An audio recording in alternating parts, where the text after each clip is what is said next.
Auzubillahiminash-shaytanir-rajim. Bismillahir-rahmanir-rahim. Start with the name of Allah, the most beneficent and the most merciful.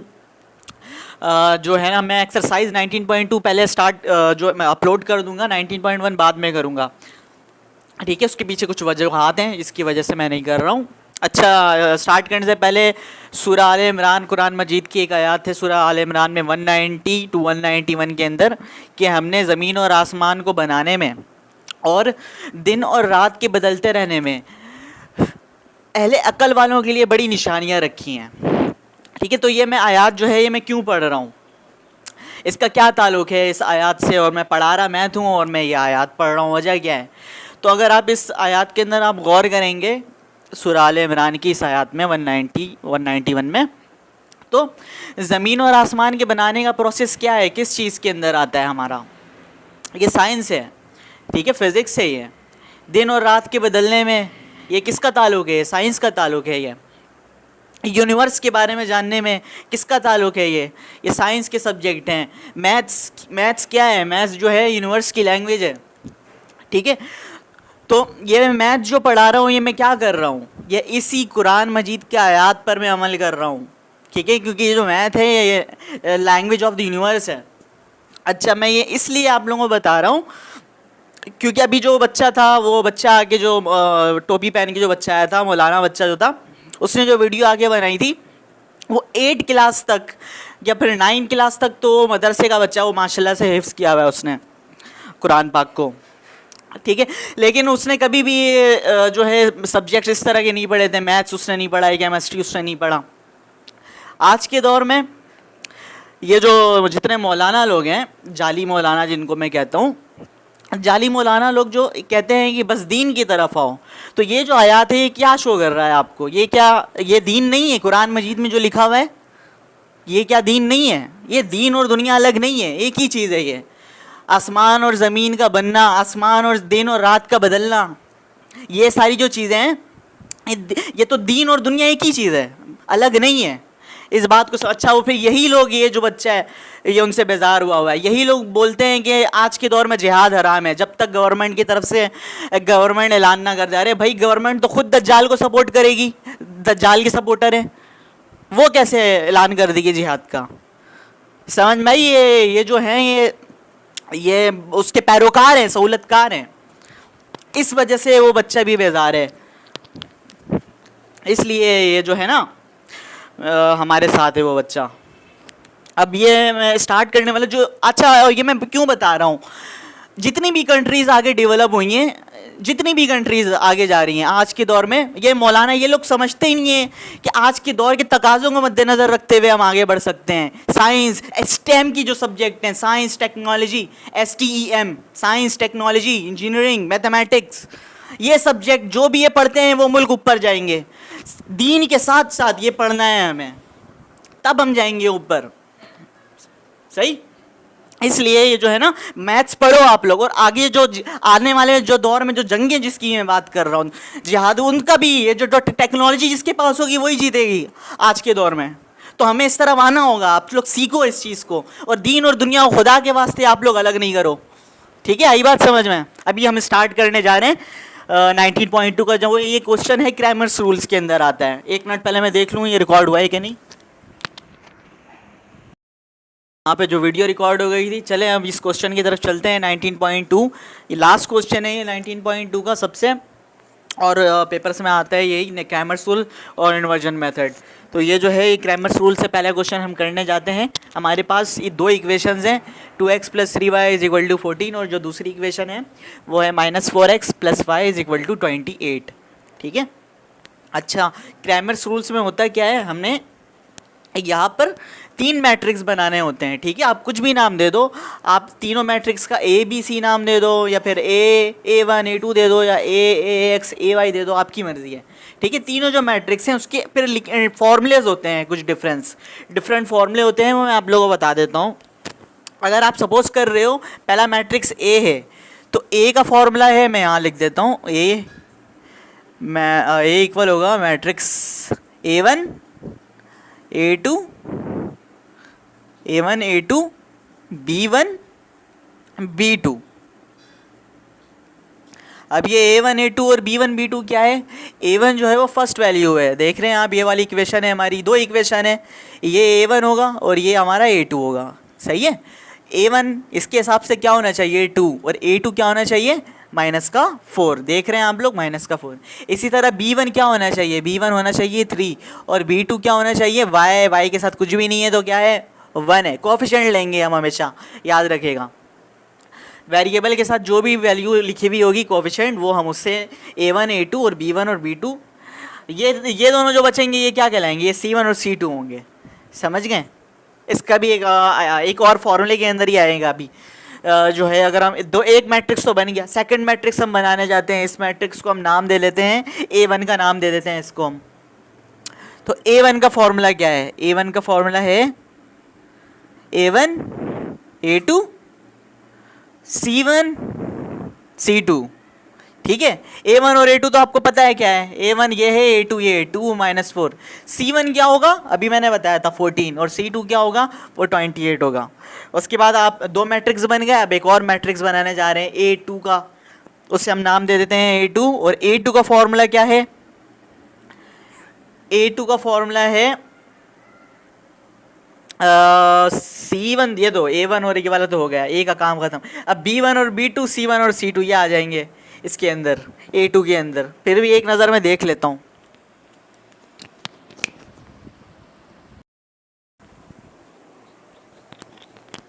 तो समझ गए आप लोग, ये A1 A2 ये B1 B2 जो ये है ना ये है C1 C2, और इसको हम यूज़ करेंगे जब दूसरी मैट्रिक्स बना रहे होंगे।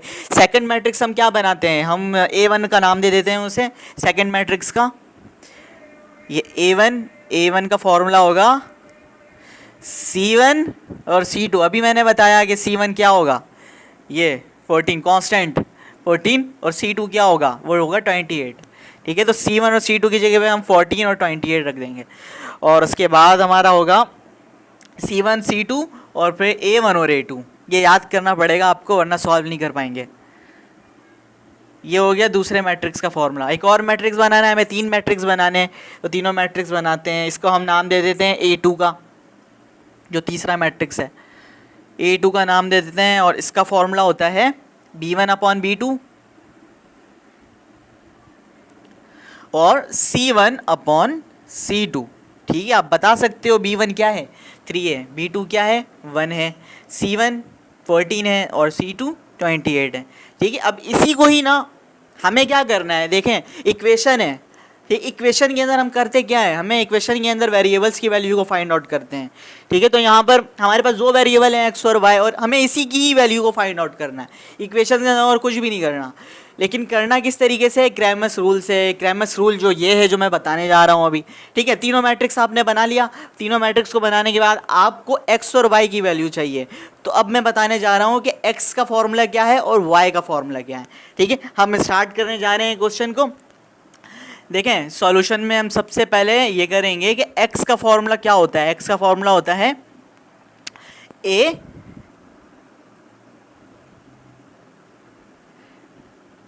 वन का determinant divide by A determinant.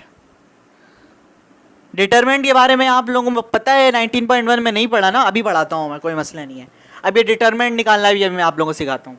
खैर अभी याद रखिए x का फॉर्मूला है a1 का determinant divide by A determinant. इसको हम यहीं पे रोक लेंगे, इसको इक्वेशन 1 का नाम दे देंगे। और y का फॉर्मूला क्या होता है, y का फॉर्मूला होता है a2 का determinant divide by A determinant, सही है। तो इसको भी डिटर्मिनेंट की वैल्यूज तो हमें निकालनी होगी, हमें तो नहीं पता, तो हम इसको भी रोक लेते हैं और इसको इक्वेशन 2 का नाम दे देते हैं, ठीक है। यहाँ तक आई बात समझ में। x और y की वैल्यू चाहिए हमें, वही हम निकालने जा रहे हैं। उसका फॉर्मूला है वो ये है।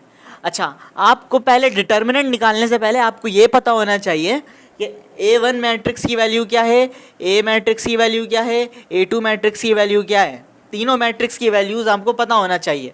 फॉर्मूला अगर आपको पता है तो आप वैल्यू खुद ब खुद फाइंड हो। एक काम करते हैं, इस वैल्यूज़ को यहीं पर ही लिख लेते हैं, तीनों की, A1 A2 और A की। सबसे पहले A की लिख लेते हैं। A की मैट्रिक्स की वैल्यू क्या बनेगी अकॉर्डिंग टू द फॉर्मूला। फॉर्मूले को देखें और बताते जाएं। फॉर्मूले में A1 और A2 है, तो A1 मेरा 2 है, A2 माइनस का 4 है। B1 अपॉन B2, B1 क्या है 3 है और B2 1 है। तो ये जो है ना, ये मेरे पास आ गया A मैट्रिक्स का, A का मैट्रिक्स आ गया मेरे पास, ठीक है। A is equal to this. अब उसके बाद A1 का करते हैं। A1 का फॉर्मूला आपके सामने, A1 इज इक्वल टू, अच्छा C1 अपॉन C2, तो C1 मैंने बताया आपको कांस्टेंट होगा 14 और C2 क्या होगा, वो 28 होगा। तो आप इसके जगह पे लिखोगे 14 और यहाँ पे लिखोगे 28, और A1 की जगह पे आप लिखोगे 2 और A2 की जगह पे आप लिखेंगे माइनस का 4। इस तरह आपने A भी निकाल लिया, A1 भी निकाल दिया। अब क्या रह गया है, अब आपका रह गया है A2 के लिए जगह नहीं है। अब क्या कर सकता हूँ, तो मैं यहीं पर ही, देखें यहीं पर ही वैल्यूज़ को रिप्लेस कर देता हूँ।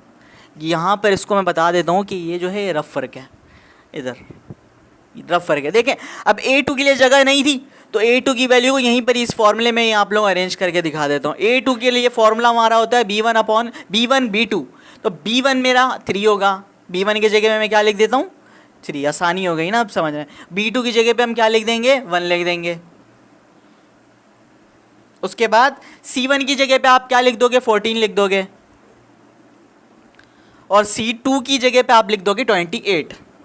तो इस तरह से हमने A1 और A2 तीनों मैट्रिक्स के अंदर की जो वैल्यूज़ थी वो हमने फाइंड आउट कर ली। अब हमारा काम क्या है, अब हमारा काम ये है कि हमें इनका A1 का डिटरमिनेंट निकालना है, A2 का डिटरमिनेंट निकालना है और A का डिटरमिनेंट निकालना है। अब वो जो डिटरमिनेंट है वो निकालते हैं किस तरह है, वो मैं अगले स्टेप में, यहाँ तक आप लोग कॉपी करो, उसको मिटा के फिर बताता हूँ कैसे निकालते हैं।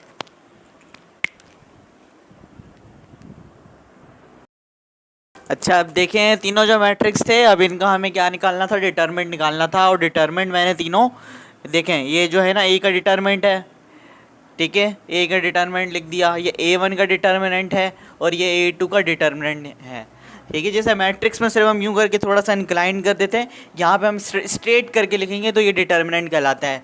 अब ये इसको फाइंड आउट कैसे करेंगे, डिटरमिनेंट एक एक करके तीनों को निकालते हैं। पहले A डिटरमिनेंट हम निकालने जा रहे हैं। देखें ये जो फर्स्ट वैल्यू है इसको हम मल्टीप्लाई कर दें, क्रॉस मल्टीप्लाई हो जाएगी, ये इससे और ये इससे, और बीच में आपका साइन आ जाएगा नेगेटिव, ठीक है। तो 2 मल्टीप्लाई होगा 1 से,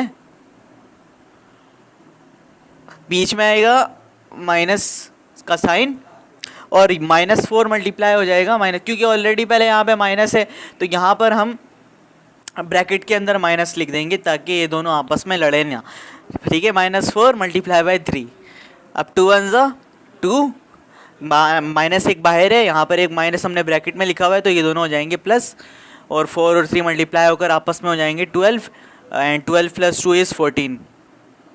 तो ये आ गया हमारा A डिटर्मिनेंट, ठीक है। A डिटर्मिनेंट आ गया। इसी तरह A1 का डिटर्मिनेंट भी निकालें और इसी तरह A2 का भी निकालेंगे।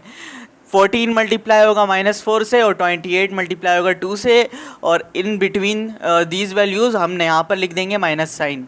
तो 14 मल्टीप्लाई बाय 4 -4, 14 मल्टीप्लाई बाय -4 ये होता है हमारे पास -56, लिख देते हैं हम नेक्स्ट स्टेप में। और 28 मल्टीप्लाई होगा 2 से, तो ये भी आएगा 56।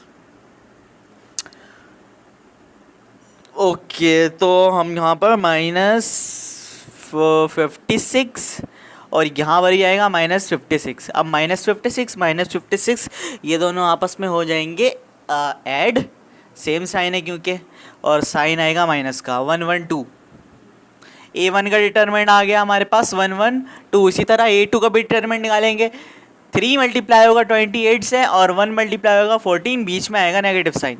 तो 28 को जब आप 3 से मल्टीप्लाई करोगे, निकाल लो अपना अपना कैलकुलेटर, मैं दिमाग लगाता हूँ। 28 टू द 56, 64 74 84, 84 आया, माइनस और 14 मल्टीप्लाई बाय 1 आ रहा है 84, नहीं आ रहा है तो मुझ पर भरोसा रख लो। 84 -14, 84 -14 होगा तो 70। A2 का डिटरमिनेंट आ गया हमारे पास 70, A1 का आ गया -1 1 2 और A डिटरमिनेंट आ गया 14। तीनों डिटरमिनेंट हमने निकाल लिया। अब हम क्या करेंगे, हमें क्या करना था, x और y की वैल्यूज़ को हमें फाइंड आउट करना है।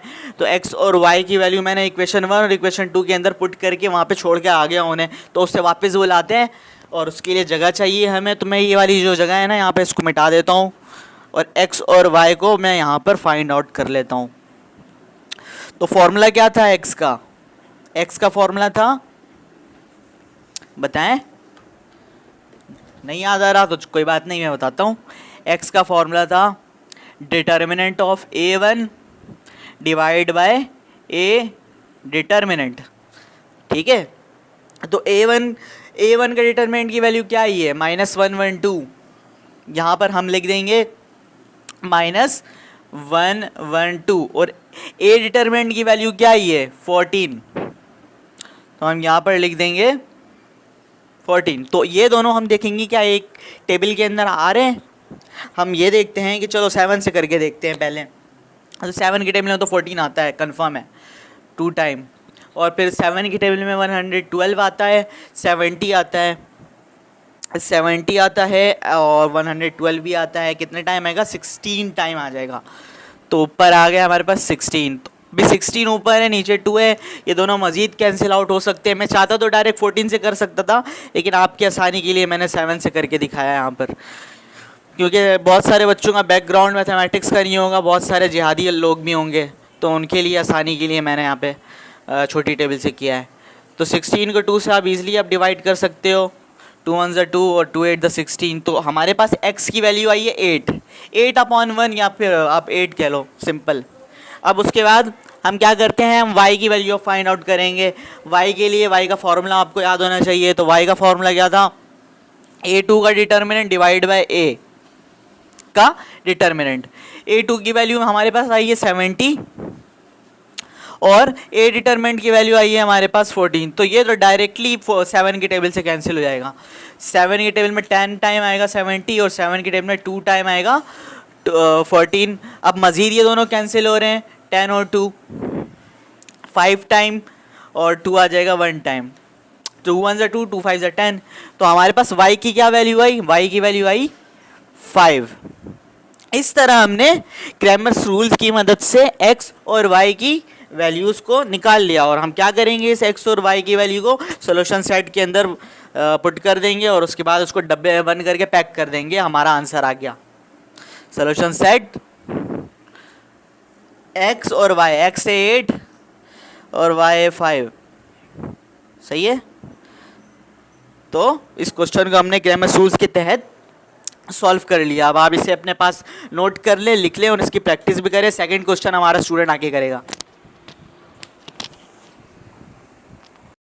नाजरीन, एक अफसोसनाक ख़बर ये पेश आई कि अंकल इसका इंतकाल हो चुका है। इन्ना लिल्लाहि व इन्ना इलैहि राजिऊन। उसका नमाज जनाजा मेडिको ग्राउंड में असर की नमाज के बाद अदा की जाएगी। ये काम मैं अपने हाथों से सर अंजाम देना चाहता हूँ। मेरी सादगी देख, मैं क्या चाहता हूँ। उम्मीद है कि आप खैरियत से होंगे। चलो चलते हैं कि हम एक्सरसाइज 19.2 करने जा रहे हैं और ये दूसरा पार्ट है। 8 क्वेश्चन का दूसरा पार्ट है। पहला पार्ट सर ने करवा दिया था और दूसरा पार्ट मैंने सर को कहा था कि मुझे दे दिया करवाने के लिए। तो हम शुरू करते हैं दूसरा पार्ट कि यहाँ पर देखेंगे तो ये वैल्यू आई हुई है रो में और ये सेकंड रो में है 2x - 4y = 12। फिर दूसरे रो में है कि 2y + 3x = 0। तो फिर हम सॉल्व की तरफ चलते हैं कि इधर पे आप देखेंगे कोई एक्सचेंज हो रहा है। देखिए x फिर 2y फिर 4y फिर 3x, xy फिर yx है। कुछ तो गड़बड़ है इधर पे। तो हम इधर पे एक्सचेंज करने की कोशिश करते हैं कि 2x इधर पे ना 2x को 2x जो x होगा ना उसको हम डायरेक्ट लिख देंगे 2x 3x फिर -4y x को एक जगह और y को एक जगह लिख देंगे, जिसे इधर पे मैंने कर चुका है। फिर आगे चलते हैं कि a जो a1 की वैल्यू होगी वो हमेशा x ही होगी और जो दूसरे x की वैल्यू होगी वो 8 2 होगी। तो इधर पे मैंने लिख चुका है a1 = 2 फिर a2 = 3 फिर b1 = -4। ये देखिए b की वैल्यू हमेशा y आएगी। इधर पे y की वैल्यू b की वैल्यू -4 है। b1 = -4 फिर b2 = 2 फिर C1 इक्वल 12, फिर C2 इक्वल 0। फिर आगे चलते हैं कि फिर x की वैल्यू है, फिर हम ढूंढेंगे आगे चल के। इधर पे हमने जो फार्मूला लगाया है x equal a determinant a1 determinant फिर a डिटर्मिनेंट, इसको हम इक्वेशन वन कर देते हैं इसको। फिर y की वैल्यू a2 डिटर्मिनेंट फिर डिवाइड बाय a डिटर्मिनेंट, इसको हम इक्वेशन 2 का नाम दे देते हैं। फिर आगे चलते हैं कि जो इसकी वैल्यू होगी ना वो हम इस पे पुट कर देंगे आगे चल के। फिर a इक्वल 2 माइनस 4, देखिए a की जो वैल्यू थी, जो a की डिटर्मिनेंट होता है उसकी जो फार्मूला होता है वो a1 a2 b1 b2। देखिए a1 की वैल्यू क्या है 2 है तो 2 हमने लिख दिया है। फिर a2 की वैल्यू क्या होगी 3, इधर मैंने लिखा हुआ है। तो a1 की वैल्यू 2 थी और a2 की वैल्यू 3 है। फिर b1 b2 की वैल्यू क्या है, b1 की वैल्यू -4 है और b2 की वैल्यू 2 है। ये a की वैल्यू आ गई। फिर a डिटर्मिनेंट, फिर a1 की वैल्यू, फिर हम लिखेंगे a1 की वैल्यू जो फार्मूला होता है वो a1 a2 b1 a1 a2 c1 c2। देखिए -4 b1 b2 फिर c1 c2। b1 की वैल्यू क्या है -4 और b2 की वैल्यू क्या है, b2 की वैल्यू 2 है और c1 की वैल्यू क्या है 12 और c2 की वैल्यू 0 है। तो इधर पे मैंने लिख चुका है। फिर a2 की जो आता है फार्मूला वो इधर पे मैंने लिख चुका है। a1 a2 ये जो उसकी वैल्यू आती है वो a1 a2 और c1 c2 आती है। a1 की वैल्यू क्या है 2 है। फिर a2 की वैल्यू 3 है। फिर c1 की वैल्यू 12 है तो इधर 12 लिख चुका हूँ मैं। फिर a2 की वैल्यू क्या है, c2 की वैल्यू 0 है। तो आप सब ये कॉपी कर दें तो फिर हम आगे चलते हैं। बोर्ड तो खाली है नहीं तो फिर मिटा के करना पड़ेगा। हेलो दोस्तों, पहले जो मैंने इरेज कर चुका तो उसके आगे से ये लिखा हूँ मैं जो फिर पहले हम a डिटर्मिनेंट की वैल्यू निकालेंगे, फिर हम a1 की निकालेंगे, फिर a2 की निकालेंगे। और मैंने इधर पे पहले से लिख चुका है। वो देखते हैं कि डिटर्मिनेंट क्या आता है। a का डिटर्मिनेंट है 2 - 4 3 2। जो पहले वैल्यू थी a1 की और a2 की, फिर b1 की b2 की, पहले इरेज करने से पहले मैंने ये कर चुका था। तो हम इसको फिर मल्टीप्लाई करते हैं कि 2, इसको हम इससे करेंगे 2 को 2 से करेंगे 2 × 2 4। फिर माइनस, क्योंकि माइनस हम इसलिए लिखें कि फार्मूले में हमेशा बीच में माइनस आता है तो इसीलिए हमने माइनस लिख दिया है। फिर हम -4 इसको ब्रैकेट में इसलिए लिखा है कि ताकि हम मल्टीप्लाई करने में आसानी हो सके। तो हम फिर बाहर हमने 3 लिख चुका है, 4 3 इधर 12, इधर पे 12 लिख दिया है। इधर पे प्लस क्यों लिखा है, क्योंकि माइनस माइनस प्लस आता है तो इसीलिए हमने प्लस लिख दिया। कि लाइट चली गई थी तो इसी वजह से तो मैं रुक गया था। तो दोबारा चलते हैं अपने सर जान देने के लिए कि माइनस माइनस प्लस होता है तो हमने प्लस लिख दिया था। और 4 3 इधर 12 होता है तो मैंने लिख दिया 4 + 12। इसको जब हम प्लस करेंगे तो 16 आएगा। a डिटर्मिनेंट की वैल्यू क्या है, ये 16। फिर हम a1 की चलते हैं कि 12 - 4, इसको हम मल्टीप्लाई करेंगे 12 2 ज़ा, पहले हम लिख देंगे 12 2 ज़ा, इधर पे मैंने लिख दिया 12 × 2 फिर -4 फिर मल्टीप्लाई करेंगे 0 से तो माइनस माइनस प्लस। तो जब 4 हम 0 से मल्टीप्लाई करेंगे तो 0 आएगा। तो 24 12 × 2 24 आता है। तो a1 डिटर्मिनेंट की वैल्यू क्या आई है 24। फिर हम a2 की तरफ चलते हैं। 2 को हम 0 से मल्टीप्लाई करेंगे तो 0 आएगा। तो फिर हम 12 को मल्टीप्लाई करेंगे 3 से तो 12 3 ज़ा 36। तो मैंने 36 लिख दिया कि माइनस का 36 आएगा। a2 की जो आया है ये -36 आया है। और y की जो इक्वेशन नंबर 1 बनाए थे इधर पे हम पुट कर देते हैं। जो s की वैल्यू थी वो क्या थी a1 डिटर्मिनेंट।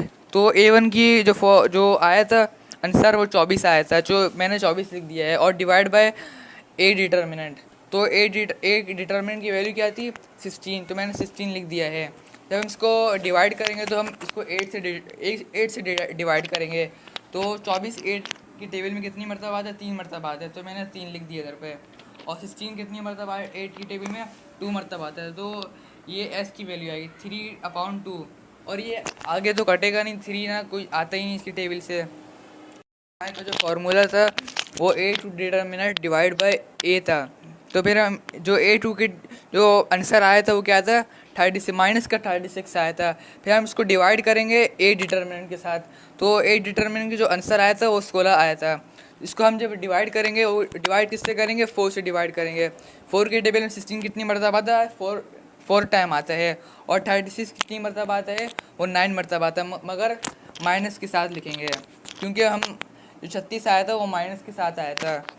इसको हम जब वो कट करेंगे तो 4 4 ज़ा 16, तो इधर पे मैं 4 लिख दिया है क्योंकि वो 4 टाइम आता है। और 36 कितनी मरतबा आता है, वो 9 मरतबा आता है, मैंने 9 लिख दिया है। और ये किसका आंसर है, ये y का आंसर है। फिर हम सॉल्यूशन सेट बनाते हैं और x और y का बनाते हैं। 3/2 और 9 माइनस 9 4/4। अच्छा, जो चलें अब स्टूडेंट, अब हमने क्रैमर्स रूल्स को पढ़ लिया है। इसके बाद हम इन्वर्जन मेथड की तरफ आते हैं। जो इन्वर्जन मेथड से इसी क्वेश्चन को हम सॉल्व करेंगे जो कि क्रैमर्स रूल से हमने सॉल्व किया था। इसके अंदर क्या है, ये हमारे पास जो इक्वेशन है ना, पहली इक्वेशन 2x + 3y = 14, और जो दूसरी इक्वेशन है -4x + y = 28। इसके अंदर से हमें 3 मैट्रिक्स को खुद जनरेट करना होगा खुद से। तो हम वो किस तरह करेंगे, हम करेंगे इस तरह कि एक जो है ना, मैं फॉर्मूला आपको बता देता हूँ, उससे आप लोगों के लिए आसानी हो जाएगी। Ax = B, ठीक है। तो 3 मैट्रिक्स बनेगा, एक A मैट्रिक्स होगा, एक X का मैट्रिक्स होगा, और ये एक B का मैट्रिक्स होगा। अब ये है क्या, देखें, A मैट्रिक्स के अंदर वो वैल्यूज़ आएंगी जो कि कोफिशिएंट हैं इस इक्वेशन के अंदर। तो जो कोफिशिएंट है आपको पता होना चाहिए, बचपन से शायद पढ़ते हुए आ रहे हो, नहीं आ रहे हो तो एक दफ़ा बता देता हूँ। वेरिएबल के साथ जो होगा वो कोफिशिएंट होगा। तो जो कोफिशिएंट है, तो ये x के साथ जो है ये 2, ये कोफिशिएंट है। y के साथ ये जो 3 है ये एक कोफिशिएंट है। ये x के साथ ये -4 है, ये एक कोफिशिएंट है। और ये y के साथ जो 1 है ये एक कोफिशिएंट है। इनका एक अलग मैट्रिक्स बन जाएगा जो कि A मैट्रिक्स कहलाएगा, ठीक है, समझ गए। अब उसके बाद आप निकालोगे एक्स मैट्रिक्स को जनरेट करोगे। अब ये एक्स के अंदर वो आएंगे जो कि वेरिएबल्स हैं। अब इस पूरी इक्वेशन के अंदर सिर्फ और सिर्फ 2 वेरिएबल हैं, एक्स और वाई। तो एक्स और वाई का एक अलग मैट्रिक्स बन जाएगा। अभी बनाता हूँ, आप लोग जब देखोगे ना लाइव तो आप लोगों को समझ में आएगा। उसके बाद बी मैट्रिक्स है, तो बी में वो आएगा, बी मैट्रिक्स के अंदर वो वैल्यूज़ होंगी जो कि कांस्टेंट होंगी। तो आप देख सकते हो कांस्टेंट तो यहाँ पर एक 14 है और एक 28 है, तो एक इसका एक अलग मैट्रिक्स बन जाएगा। अभी बनाते हैं, आपके सामने मैं बनाता हूँ। देखें, ये मैं बनाने जा रहा हूँ ए मैट्रिक्स। तो ए क्या है, एक्स के साथ कोफिशिएंट क्या है, 2 है, वो हम लिख लेते हैं। वाई के साथ कोफिशिएंट क्या है, 3 है, वो हम लिख लेते हैं। अच्छा, ये एक्स के साथ कोफिशिएंट क्या है, -4 है, और इस वाई के साथ कोफिशिएंट है 1। ये हमने ए मैट्रिक्स को जनरेट कर लिया। अब उसके बाद हम क्या करेंगे, एक्स मैट्रिक्स को जनरेट करेंगे। एक्स मैट्रिक्स के लिए आप 2 वेरिएबल है ना, एक्स और वाई, तो इन 2 वेरिएबल का एक अलग मैट्रिक्स बना दिया, ठीक है। अब बी मैट्रिक्स के अंदर क्या आएगा जो कि कांस्टेंट है, कांस्टेंट 14 है और एक 28 है, समझ गए। तो ये आपका ए है, ये एक्स है, और ये आपका बी है। अब इस मेथड का नाम हमने दिया है इन्वर्जन मेथड। इन्वर्जन मेथड कहते क्यों है, ये रीज़न बताता हूँ आपको। देखें, ये जो है ना, हमें अब इक्वेशन है, इक्वेशन के अंदर होता क्या है, हमें इक्वेशन के अंदर एक्स और वाई की वैल्यू को फाइंड आउट कर रहे होते हैं। एक्स और वाई की वैल्यू को अगर मुझे फाइंड आउट करना होगा तो इसके साथ मैं एक्स तो लगा दूंगा। ये देखिए, ये जो एक्स मैट्रिक्स है इसमें एक्स और वाई तो आता है, लेकिन इसके साथ ये ए भी तो है ना। ये ए यहाँ पर जो है ये हमें एक्स और वाई को फाइंड आउट नहीं करने देगा, तो इसको हम उठा के इक्वेशन की दूसरी जानिब लेकर जाएंगे। जब आप इसको, इस मैट्रिक्स को उठाकर दूसरी तरफ लेकर जाओगे तो इसके ऊपर एक इन्वर्स आ जाता है। इस इन्वर्स की वजह से हम इसे इन्वर्जन मेथड कहते हैं, ठीक है। ये देखें इस तरह, ये इस तरह इसकी शक्ल बनेगी, x = ए इन्वर्स और b। ये इन्वर्स जो आया ना, इसकी वजह से हम इस मेथड को इन्वर्जन मेथड कहते हैं। अब जब आप जाके ए इन्वर्स की वैल्यू को फाइंड आउट करोगे और आप बी मैट्रिक्स की वैल्यू को, आपको तो गिवन है, बी मैट्रिक्स तो गिवन है, यहाँ पे जाके पुट कर दोगे, लेकिन आपको ए इनवर्स नहीं पता, वो हम निकालेंगे। ए इनवर्स का मैं फॉर्मूला बता देता हूं आप लोगों को।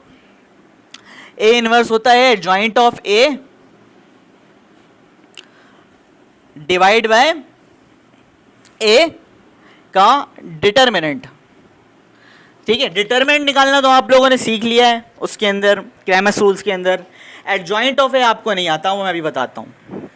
देखें, जब आप इस ए इनवर्स को फाइंड आउट कर लोगे, एडजॉइंट ऑफ ए और ए डिटर्मिनेंट को फाइंड आउट करने के बाद दोनों को डिवाइड करोगे तो जब ए इनवर्स आ जाएगा, ए इनवर्स आ जाएगा तो आप यहाँ पर ए इनवर्स की वैल्यू रख दोगे और ये बी की वैल्यू हमें पता है। जब आप इसे सॉल्व करोगे तो हमारे पास एक्स की और वाई की वैल्यू खुद ही निकल जाएगी।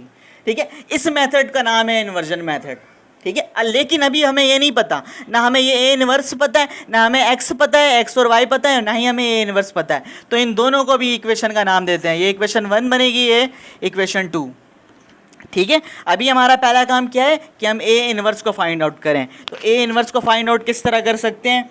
ए इनवर्स का फॉर्मूला होता है adjoint of A divide by A determinant. ठीक है, तो एडजॉइंट किस तरह निकालते हैं पहले मैं आपको बताता हूँ।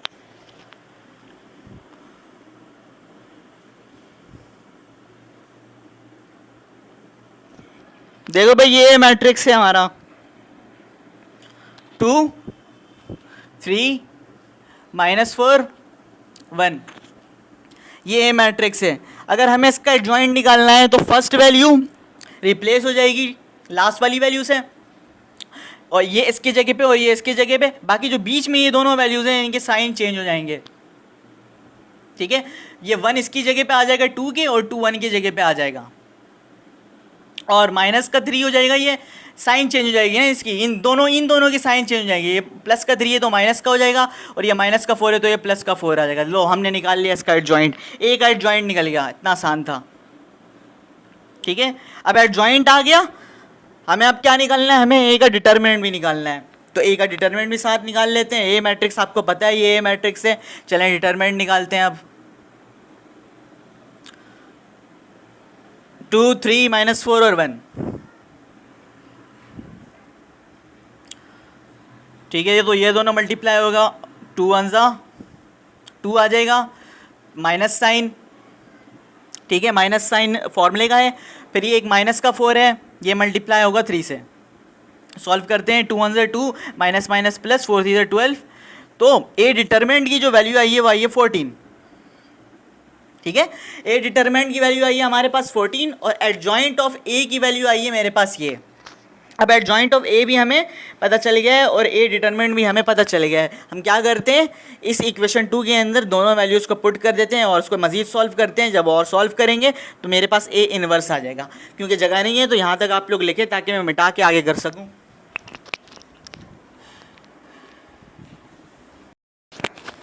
अब ये जो ए इनवर्स की वैल्यू हमें चाहिए ना, तो ए इनवर्स इक्वेशन 2 है, इक्वेशन 2 को हमें अप्लाई करेंगे। A inverse is equal to adjoint of A. Adjoint of A आपको पता है, अभी आपने यहाँ पे फाइंड आउट किया है, वो हम लिख लेंगे यहाँ पे 1 -3 4 2। ठीक है, डिवाइड करेंगे किससे? ए डिटर्मिनेंट से। ए डिटर्मिनेंट क्या है? 14 है, ये हमने लिख दिया। ठीक है, अब इन दोनों को डिवाइड करें सिंपल, हमारे पास ए इनवर्स आ जाएगा। अब 14 यहाँ पे इन तमाम वैल्यूज़ से डिवाइड हो रहा है, एक एक करके सबसे डिवाइड कर लेते हैं। ये 1 डिवाइड बाय 14, ये हो जाएगा -3 डिवाइड बाय 14, ये होगा 4 इंटू 14, ये होगा 2 इंटू 14। अब जो जो कैंसिल हो रहे होंगे आप उन्हें कैंसिल कर दें, और जो नहीं हो रहे हैं आप उन्हें छोड़ दें। अच्छा, इसको मिटाते हैं। आप लोग अगर गौर करो तो फर्स्ट 2 वैल्यूज़ डिवाइड नहीं हो रही हैं, लेकिन लास्ट की जो दोनों वैल्यूज़ हैं ये दोनों एक टेबल में आ रहे हैं। अब तक आप लोग ने दिमाग लगा लिया होगा।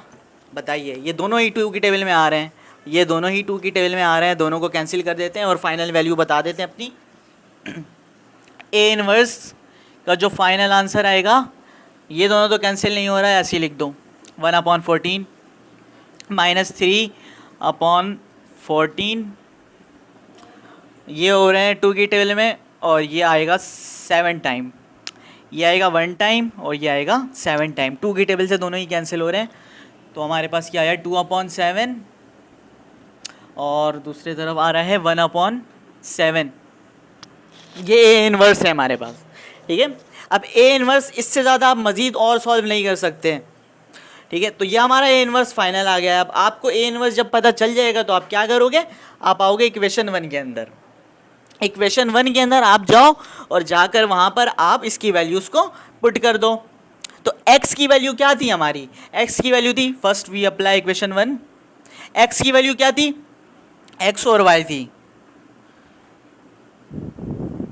मैट्रिक्स के अंदर, ठीक है। फिर इक्वल, उसके बाद क्या है, ए इनवर्स है। ए इनवर्स की वैल्यू अभी हमने फाइंड आउट की है, ये हम लिख लेंगे। ए इनवर्स की वैल्यू है 1/14 माइनस 3/14,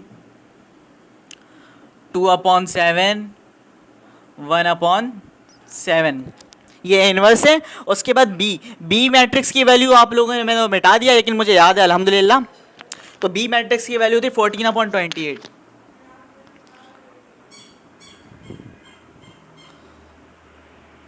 चलो ये हमने पुट कर दिया इक्वेशन 1 के अंदर तमाम वैल्यूज़ को। अब आप सिंपल रूल लगाएंगे, वही जो 19.1 में मल्टीप्लाई करते थे वैसे ही हम इसको भी मल्टीप्लाई कर देंगे। रूल जो है वो सेम है।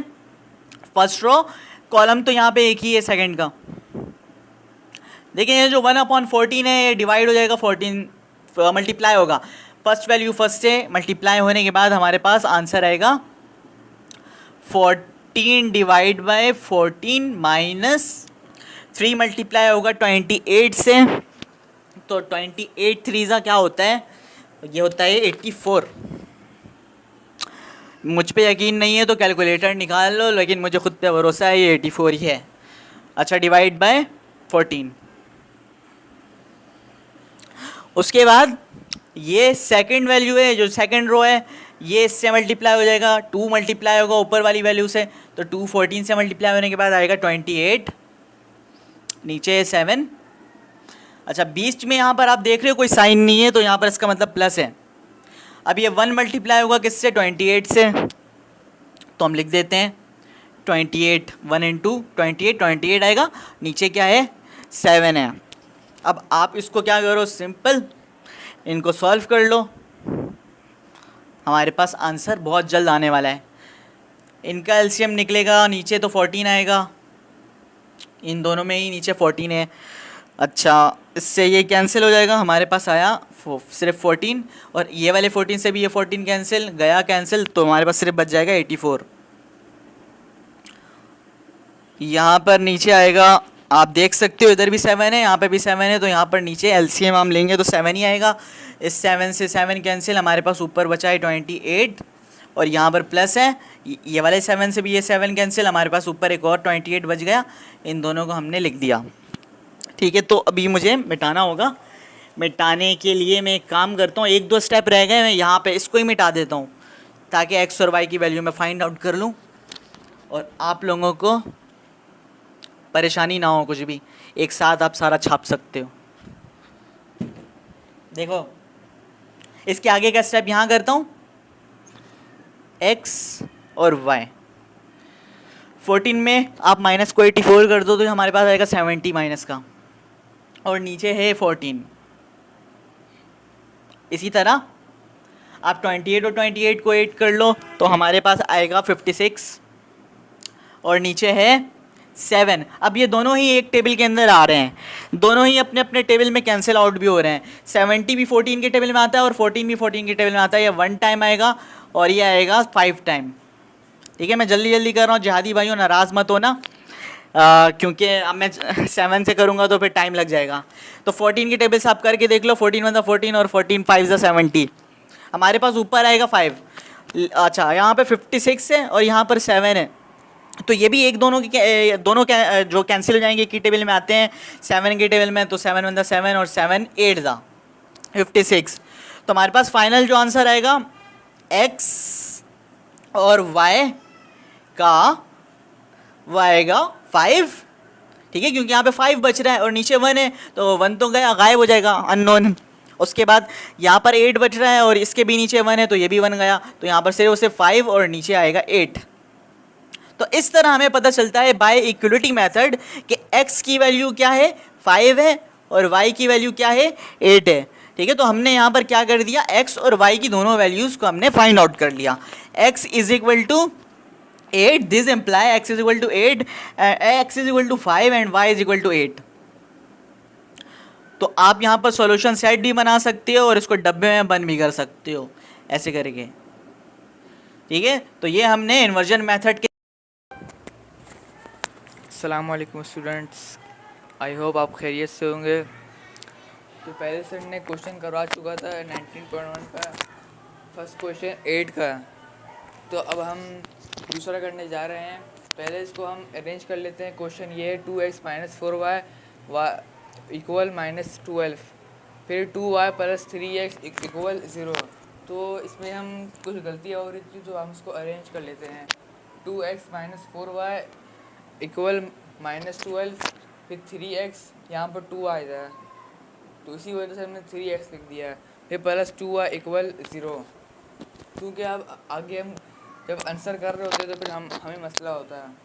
तो हम सॉल्व की तरफ चलते हैं। तो एक फार्मूला है ax इक्वल b।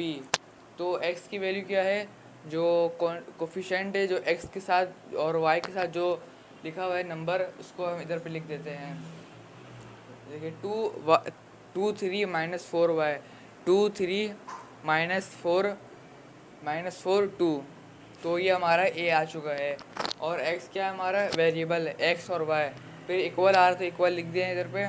फिर p की वैल्यू क्या है, जो कांस्टेंट है, जो इधर पे 12 और 0, ये देखिए 12 माइनस 12 और 0। तो ये हमारा फार्मूला कंप्लीट हो चुका। तो अब हम इसको ना, हमें चाहिए x और y की वैल्यू, तो हमें कुछ अरेंज करना पड़ेगा इस फार्मूले में। तो हम x को इधर पे लिख देते हैं और a को उठा के इस तरफ लिख देते हैं। जब a को हम उठाएंगे तो इधर पे हम -1 लिखेंगे, इसे हम इन्वर्स कहते हैं। तो इसी वजह से इधर पे ना इन्वर्स आ जाएगा। फिर b आ गया। तो हमें क्या क्या चाहिए, x की वैल्यू पता है, a इन्वर्स की वैल्यू नहीं पता है, और b की वैल्यू पता है। तो अब हम इन्वर्स की जो a इन्वर्स की जो फार्मूला होता है वो इधर पे हम पुट कर देते हैं। सबसे पहले हम इसको इक्वेशन 1 का नाम दे देते हैं। तो a इन्वर्स का जो फार्मूला है एडजॉइंट ऑफ a, फिर डिवाइड बाय a डिटर्मिनेंट। फिर आगे जाके इसको हम सॉल्व करेंगे। सबसे पहले हम इसको एडजॉइंट ऑफ ए निकालते हैं। ये दोनों हमें नहीं पता, तो इसको अब पहले निकालना पड़ेगा इसको, फिर जाके ना ए इन्वर्स बनेगा। तो पहले हम एडजॉइंट ऑफ ए निकालते हैं। 2 माइनस 3 4 2, जो इधर पे लिखा है वही लिख देंगे, मगर ख्याल रहे कि जिसके साथ माइनस था या प्लस था, जिसके साथ माइनस था वो प्लस हो जाएगा, और जिसके साथ प्लस था वो माइनस हो जाएगा। देखिए इधर पे 4 के साथ माइनस था, तो इधर पर हम प्लस लिख दिया, और 3 के साथ जो प्लस था इधर को इसको हम माइनस लिख दिया है। और फिर देखिए इधर पे हम इसको ना एक्सचेंज कर लेंगे। अगर इधर पे 3 होता तो इधर 3 को इस तरफ लिख देते थे और 2 को इस तरफ लिख देते, तो दोनों जगह 2 है, तो इसीलिए हमने 2 लिख दिया है। ये आ गया हमारा एडजॉइंट ऑफ ए। फिर हम ए डिटरमिनेंट की वैल्यू निकालते हैं। इधर पे हम वही लिखेंगे जो इधर पे लिखा हुआ है, ए का जो वैल्यू है। ए डिटर्मिनेंट हम लिख दिए 2 माइनस 4 3 2। इसको हम अरेंज करते हैं। 2 को हम 2 से वो मल्टीप्लाई करेंगे, 2 डिवाइड बाई 2, फिर हम माइनस, क्योंकि जो फार्मूला है हमेशा बीच में माइनस आएगा, तो इधर पे हमने माइनस लिख दिया है। फिर -4 हमने वो ब्रैकेट इसलिए लगाए कि जो माइनस के साथ माइनस दोनों माइनस जमा नहीं हो सकते, तो इसीलिए हमने वो लगाया है। इसके बाद हम 3 लिख देंगे। इसको हम फिर वो कर देते हैं 2 2 4, फिर माइनस माइनस प्लस 4 3 12। तो इधर हम 12 लिख दिए हैं, इसको हम प्लस करके ये आंसर आया है। ए डिटरमिनेंट की वैल्यू क्या आई है, 16। तो इसको आप कॉपी करें, तो आगे जाके मैं लिखता हूँ उसको।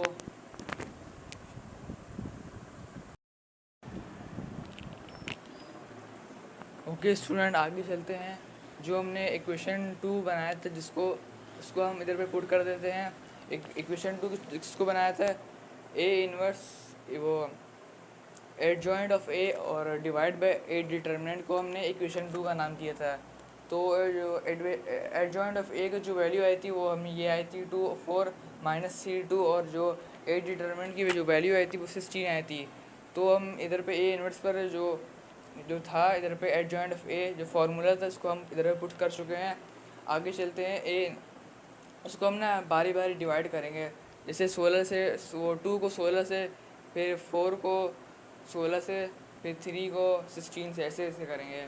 कर इधर पे मैंने कर दिया है वो 2 डिवाइड बाय 16, 4 डिवाइड बाय 16, फिर -3 डिवाइड बाय 16, फिर 2 डिवाइड बाय 16। फिर आगे चल के फिर इधर पे हम इसको अरेंज कर लेते हैं। 16 के 4 की टेबल में 2 की टेबल में 2 एक मरतबा आता है, 2 1 मरतबा आता है, और 16 जो आता है वो 8 मरतबा आता है। तो इधर पे मैंने लिख दिया है। और 4 इसको हम जो करेंगे वो 4 की टेबल से करेंगे। 4 1 ज़ा 4, फिर 4 ज़ा 16। इधर पे देखिए इधर पे लिख दिया इधर पे। और ये दोनों आपस में वो डिवाइड नहीं हो सकते, क्योंकि -3 और 16 है, ये आपस में डिवाइड नहीं हो सकते। और बाकी ये है 2 डिवाइड बाई 16, ये हो सकता है 2 के टेबल से। 2 1 ज़ा 2, 2 8 ज़ा 16। इधर पे ए इन्वर्स की जो वैल्यू थी, आंसर इधर पे आ गया ए इन्वर्स का। और जो हमने इक्वेशन 1 का नाम दिया था, जिसको हम एक्स और वाई निकालना था, उसको हमने इक्वेशन 1 बनाया था। एक्स इक्वल ए इन्वर्स फिर बी, ये था हमारा जिसको हमने इक्वेशन 1 बनाया था। इधर हम पुट कर देते हैं एक्स और वाई, इधर हमने पुट कर दिया, फिर इक्वल, फिर जो ए की वैल्यू थी ए इन्वर्स की, वो इधर पे मैंने लिख दिया है। और जो बी की वैल्यू थी 12 और 0, इधर पे मैंने लिख दिया है। इसको हम सॉल्व करते हैं, इधर पे वही लिख दिया इधर पे। फिर ए से 2 को, फिर 12 को ऐसे करेंगे, 12 को फिर इससे मल्टीप्लाई करेंगे, फिर 0 से इसको, फिर 12 को इससे करेंगे, फिर 0 को इससे मल्टीप्लाई करेंगे। तो ऐसे बारी बारी करते जाएंगे। 12 को फिर ऐसे करेंगे, 12 1 ज़ा 12, फिर वो जो आंसर जो आएगा 12 1 ज़ा 12, फिर डिवाइड बाय 8। तो जो निकलेगा हमारा डिवाइड करने से वो 3 डिवाइड बाई 2 निकलेगा। फिर इसके आगे हम सॉल्व नहीं कर सकते, क्योंकि आगे सॉल्व नहीं होगा। फिर 0 से इसको हम मल्टीप्लाई करेंगे, क्योंकि 0 से जो भी मल्टीप्लाई होता है वो 0 ही आता है। तो आगे कोई लिखने का फ़ायदा नहीं, तो हमने लिखा नहीं इसको। फिर 12 को इससे मल्टीप्लाई करेंगे 3 डिवाइड बाई 16 से, इधर मैंने लिख दिया है -3 और -3 मल्टीप्लाई 12, तो डिवाइड बाई 16। -3 जब इससे मल्टीप्लाई हो तो आंसर आएगा। तो इधर पे मैंने पहले से लिख दिया है। 12 डिवाइड करेंगे 16 से, तो 4 के टेबल से ये होगा 4 3 या 12, इसको हमने काट के 3 लिख दिया है, और 16 को हमने काट के 4 लिख दिया है। फिर 3 3 ज़ा 9 आएगा, -9, इसका जो आंसर आएगा -9 डिवाइड बाई 4। फिर इसको मल्टीप्लाई करेंगे तो 0 ही आएगा। इधर मैंने लिखा नहीं है, क्योंकि 0 कोई फ़ायदा नहीं होगा। तो 0 1 0, फिर वो जो डिवाइड होगा 0 ही आएगा। तो इधर मैंने कर दिया 3/2, फिर -2/4। तो ये हमारे एक्स और वाई की वैल्यू आई है। एक्स की वैल्यू क्या है 3/2, फिर -9/2। ये हमारा आया है एक्स और वाई की वैल्यू। इसको आप कॉपी कर लें, और ये पूरा कंप्लीट हो गया ये एक्सरसाइज। आपको मुबारकबाद। ओके तो स्टूडेंट्स, अब हम ये स्टार्ट करते हैं बुक के हिसाब से क्वेश्चन नंबर 6 से। इसके अंदर हमें क्या करना है, इसके अंदर देखें हमें प्रूफ करना है। हमें ए मैट्रिक्स दिया हुआ है, गिवन है, ठीक है। आपने भी नहीं पढ़ा है ना, ये एक साथ सबको ये भी पढ़ लेंगे सारे बच्चे, और आप लोग भी पढ़ लेंगे। ए मैट्रिक्स गिवन है हमारे पास। ए मैट्रिक्स की वैल्यू है 2 -4 3 और -6, सही है। और हमें कह रहा है कि प्रूफ करो। क्या प्रूफ करो? दो साइड हैं, एक इक्वल से पहले और एक इक्वल के बाद, दो साइड हैं। यानी क्या करना है आपको, लेफ्ट हैंड साइड और राइट हैंड साइड को प्रूफ करना है, जो कि आपने 19.1 में किया हुआ है, ठीक है। अब ये दोनों साइड को हमें प्रूफ करना है एक एक करके। हम पहले लेफ्ट हैंड साइड को प्रूफ करते हैं और फिर राइट हैंड साइड को प्रूफ करते हैं। आप लोगों को मैंने डिटर्मिनेंट निकालना भी सिखा दिया है और आप लोगों को मैंने एडजॉइंट निकालना भी बता दिया है कि एडजॉइंट कैसे निकालेंगे। ठीक है, तो जो right hand side left hand side है ना, उसके अंदर ए मैट्रिक्स को मल्टीप्लाई करना है एडजॉइंट ऑफ ए से। सही है, तो हम क्या करते हैं, पहले सबसे पहले एडजॉइंट ऑफ ए निकाल लेते हैं और डिटर्मिनेंट ऑफ ए निकाल लेते हैं। और तीसरी एक नई चीज़ है जो कि शायद आप लोगों को नहीं पता, आई लिखा हुआ है, ये इसे कहते हैं आइडेंटिटी मैट्रिक्स। आइडेंटिटी मैट्रिक्स की वैल्यू कहीं पर लिख लो, आप लोग को भी देख लो बच्चों। आइडेंटिटी मैट्रिक्स की वैल्यू होती है 1 0 0 1। कहीं पर भी आए आपको नज़र आ जाए लिखा हुआ तो इसका मतलब वो ये लिखा हुआ है, मैट्रिक्स की वैल्यू ये है इसकी। इस आई के जगह पे आप क्या पुट करोगे, ये वाली वैल्यू, और इस ए के जगह पे आप क्या पुट करोगे, ये वाली वैल्यू। अब हम क्या करते हैं, एडजॉइंट ऑफ ए और डिटर्मिनेंट ऑफ ए निकाल लेते हैं और इसको हम वो अभी इक्वेशन 1 का नाम दे देते हैं, बाद में इसको सॉल्व करेंगे। देखिए पहले हम एडजॉइंट ऑफ ए को फाइंड आउट करते हैं।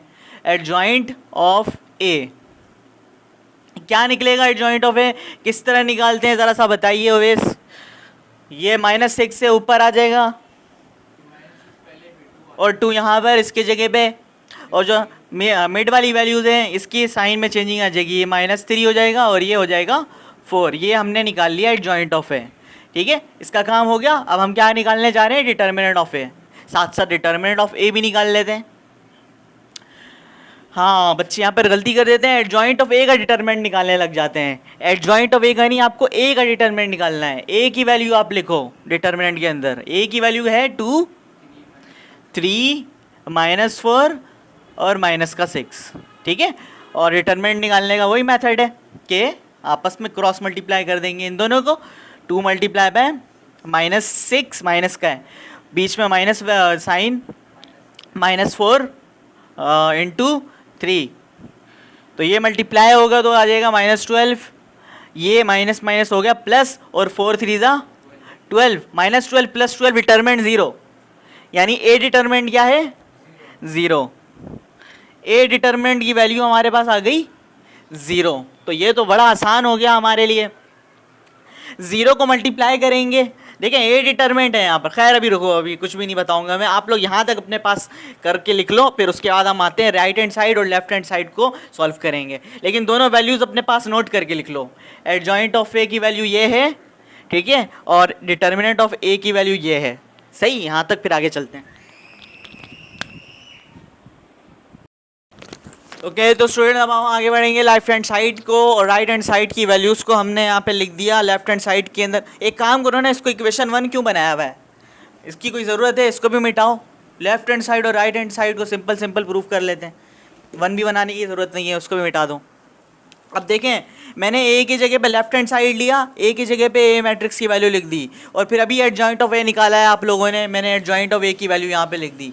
अब इन दोनों को हम करेंगे मल्टीप्लाई। अब क्योंकि 19.1 तो अपलोड की नहीं है, 19.1 में मैंने बिल्कुल तफसील से डिटेल से पढ़ाया हुआ है मल्टीप्लाई कैसे करते हैं। हाँ, तो वही ये मल्टीप्लाई करने का काम है। ठीक है, तो मैं जल्दी करूँगा, आप लोग नाराज़ मत होइएगा। 19.1 जब अपलोड करूँगा तो फिर उसमें देख लीजिएगा कि मल्टीप्लाई कैसे करते हैं। Left hand side, first row first column, फिर भी इस तरह इतना समझा दूंगा कि कोई आप लोगों को मुश्किल नहीं होगी यहाँ पर। ठीक है, तो 2 मल्टीप्लाई होगा -6 से, सही है, तो 2 मल्टीप्लाई -6 हो जाएगा -12, और 3 मल्टीप्लाई होगा 4 से, बीच में साइन आएगा प्लस का, तो 3 मल्टीप्लाई होगा 4 से, ये भी हो जाएगा। डायरेक्ट करें, डायरेक्ट करते हैं, लेकिन पेपर में डायरेक्ट नहीं करना, गलत बात है, अनएथिकल बातें कर लेते हैं, स्टेप बाय स्टेप करते हैं ताकि इन सबको समझ में आए ना। देखो 2 मल्टीप्लाई होगा फर्स्ट वैल्यू माइनस मल्टीप्लाई -6 से, और 3 मल्टीप्लाई होगा 4 से, सही है। इसी तरह फिर फर्स्ट रो सेकंड कॉलम, तो 2 मल्टीप्लाई होगा -3 से, अगले स्टेप में कर लेंगे, नाराज़ हो जाएंगे। फिर 3 मल्टीप्लाई होगा 2 से, सही। इसी तरह सेकंड रो फर्स्ट कॉलम, तो -4 मल्टीप्लाई होगा -6 से ये, और फिर साइन का ख्याल रखना बहुत, ये -6 से, पहले हम यहाँ पे प्लस लिखना चाहते थे लेकिन नहीं लिख पाएंगे क्योंकि प्लस माइनस माइनस हो जाएगा और 6 मल्टीप्लाई हो जाएगा 4 से, सही है।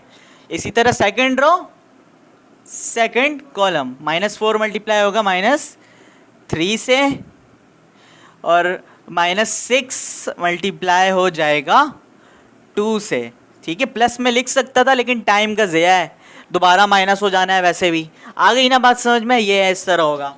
अब 2 6 -12 प्लस 3 4 +12, अच्छा 2 3 माइनस का 6 साइन माइनस है और 3 2 प्लस का 6, 4 4 4 6 24 और माइनस माइनस प्लस, लेकिन यहाँ पर 6 4 24 माइनस साइन के साथ, क्योंकि इधर माइनस साइन है ना।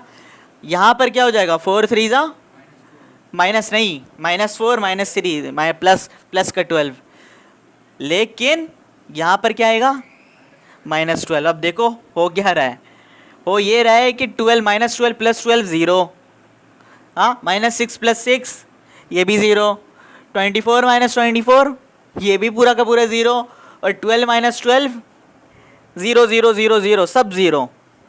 तो लेफ्ट हैंड साइड पे वही आया जो कि हम चाह रहे थे, 0, हर तरफ 0, लेफ्ट हैंड साइड में 0 ही 0 है, तो लेफ्ट हैंड साइड पूरा का पूरा ही 0 है, सही। अब राइट हैंड साइड में कुछ भी नहीं करना आपको पता है ए डिटरमिनेंट हमारा क्या आया था, ए डिटरमिनेंट हमारा 0 आया था। अब 0 से कुछ भी मल्टीप्लाई होगा तो वो 0 पूरा का पूरा। यहाँ पे देखें हमने आइडेंटिटी मैट्रिक्स की वैल्यू मैंने इसलिए बता दी क्योंकि बच्चों को पता होना चाहिए, इसमें तो कोई काम नहीं आ रहा, इसमें आई भी लिखते तो तब भी 0 ही आ जाता, लिखने की ज़रूरत नहीं, लेकिन ये MCQs में आ जाएगा तो तब क्या करोगे, तो इसलिए ये पता होना चाहिए आइडेंटिटी मैट्रिक्स की वैल्यू, ठीक है। तो 0 से इसको हम मल्टीप्लाई कर देंगे राइट हैंड साइड को, देखो ये भी 0 हो जाएगा, ये जो 1 है ये भी 0 हो जाएगा, ये भी 0 हो जाएगा, ये भी 0 हो जाएगा और ये भी 0 हो जाएगा। तो राइट हैंड साइड भी पूरा 0, लेफ्ट हैंड साइड भी पूरे का पूरा 0। तो हैंस प्रूव्ड, हमने जो किया वो दुरुस्त था, दुरुस्त बोलना है, ओके ठीक है बच्चों। तो आप लोग यहाँ तक लिखो और इसको कॉपी करो और मज़े करो। स्टूडेंट्स कम बैक, यहाँ पर हम वापस आ जाते हैं और यहाँ पर हमारे पास एक मैट्रिक्स गिवन है, लेकिन मैट्रिक्स कुछ अलग से फॉर्म में है, एक अजीब सी फॉर्म में। ये फॉर्म आप लोगों ने शायद पहले नहीं देखी है, क्योंकि आपको कभी भी इसके अंदर इस तरह की वैल्यू -6 और +1 x के साथ लिखकर कहीं पर भी नज़र नहीं आया। आपको सिंपल नंबर्स लिखे हुए नज़र आते थे, लेकिन अब यहाँ पर नंबर के साथ माइनस भी है, ठीक है, और प्लस भी है, और साथ साथ अलगोरिथम्स भी हैं माइनस प्लस वाले, और साथ साथ वेरिएबल्स भी हैं। तो करना क्या है, वेरिएबल एक ही है, लेकिन एक ही वेरिएबल है, बताओ कौन सा है, एक्स वेरिएबल है, और कह रहा है हमें for what value of x, मतलब एक्स निकालो, एक्स की वैल्यू निकालो। मैट्रिक्स दे दिया और बोल रहा है कि एक्स की वैल्यू निकालो। और दूसरी बात ये कह रहा है कि ये जो मैट्रिक्स है ये सिंगुलर है। अब सिंगुलर मैट्रिक्स होता है क्या है, ये मैं आप लोग सबको बता देता हूँ। सिंगुलर मैट्रिक्स का मतलब ये होता है कि इसका आंसर हमेशा 0 आता है, मतलब समझे, जो भी मैट्रिक्स हो, हाँ जो भी मैट्रिक्स हो, आप उसका डिटर्मिनेंट निकालो, डिटर्मिनेंट निकालोगे तो उसका आंसर क्या आएगा, 0। सम हमेशा उसका ना, सम करके हमेशा उसका जो आंसर आएगा वो 0 होगा। तो इसका मतलब क्या है कि आप ये वाली जो मैट्रिक्स है, इस मैट्रिक्स को किसके बराबर लिख सकते हो, 0 के इक्वल लिख सकते हैं, ठीक है। उससे फ़ायदा क्या होगा, रुक जाओ मैं बताता हूँ क्या फ़ायदा होगा। लेकिन उससे पहले हम लोगों को इसका डिटर्मिनेंट निकालना होगा। डिटर्मिनेंट 0 आएगा सिंगुलर मैट्रिक्स का, मैट्रिक्स 0 नहीं आएगा, डिटर्मिनेंट 0 आएगा, सही। तो करते क्या है, हम ये वाला जो मैट्रिक्स हमें गिवन है सॉल्व कर लेते हैं। ये जो मैट्रिक्स हमारे पास गिवन है, इसका हम क्या निकालते हैं, डिटर्मिनेंट। डिटर्मिनेंट के लिए हम क्या करेंगे, एक लाइन लगा देंगे, सिंगल लाइन लगा देंगे इधर और यहाँ पर, और इसके अंदर जो वैल्यूज़ हैं वो हम लिख लेते हैं। लेकिन यहाँ से हमें गौर से देखना पड़ेगा, फर्स्ट टाइम आप लोग करने जा रहे हो कोई, लेकिन कोई मुश्किल नहीं है। ये जो डिटर्मिनेंट आएगा वो किसके इक्वल होगा, ये भी बताओ, 0 के। लिख सकते हैं ना इस तरह। इसका मतलब जो इस फॉर्म में जो लिखा हुआ था, स्टेटमेंट की फॉर्म में जो क्वेश्चन था, उसको हमने कन्वर्ट कर दिया मैथमेटिकल फॉर्म में। अब हमारे लिए हो गई आसानी। अब हम यहाँ से सिंपल मल्टीप्लाई डिवाइड जो भी हो रहा होगा वो करके एक्स की वैल्यू निकाल लेंगे। होता क्या है डिटरमिनेंट के अंदर, ये इससे मल्टीप्लाई हो जाता है और ये इससे मल्टीप्लाई हो जाता है, तो 5 - 6 मल्टीप्लाई हो जाएगा 4 से। कर लेते हैं, 5 - 6 दो वैल्यू है, इसलिए इसको मैं ब्रैकेट में बंद कर देता हूँ और इसको मल्टीप्लाई किससे करेंगे, 4 से। 4 बाहर है, फिर बीच में माइनस। पहले देख लो, लिख लेना बाद में, ठीक है। पहले आप लोग सुकून से देख लो, फिर मैं आपको स्टॉप करूंगा, लिखने के लिए टाइम दूंगा।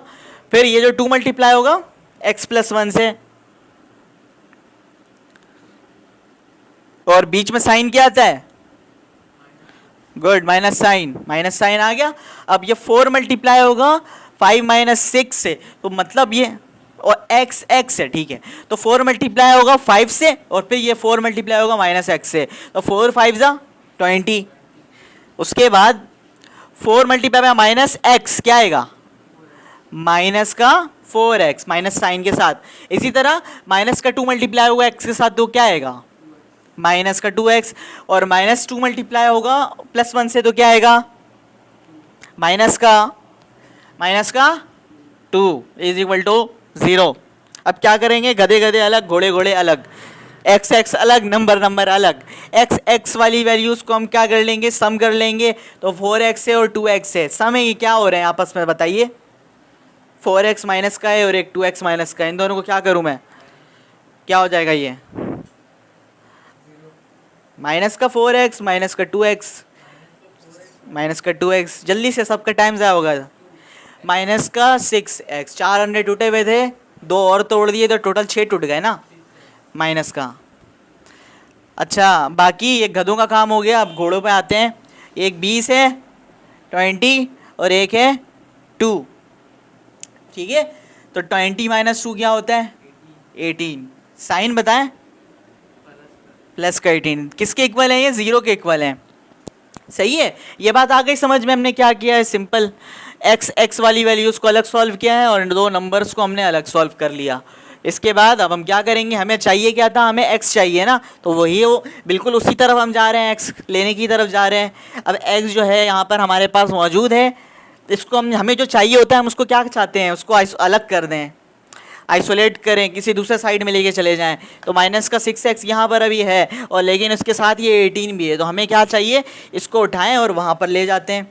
इस माइनस के 6x को जब यहाँ लेकर जाओगे तो ये हो जाएगा प्लस का 6x, और यहाँ पर रह गया 18। अब आपको x चाहिए सिंपल, और x के साथ कौन है, हड्डी बना हुआ है कबाब में, 6 क्या बना हुआ है, तो इसको उठाओ, ले आओ इधर, डिवाइड कर, मल्टीप्लाई हो रहा है ना x से 6, तो इधर आएगा डिवाइड, 18 डिवाइड बाय 6 क्या आएगी वैल्यू x की, 18 को 6 से डिवाइड करेंगे तो 6 1 = 6 एंड 6 3 = 18। तो इसका मतलब x की वैल्यू हमारे पास आई है 3। आप लोग जाकर अपने पास चेक भी कर सकते हो बुक के पीछे कि x जो है वो 3 है, 3।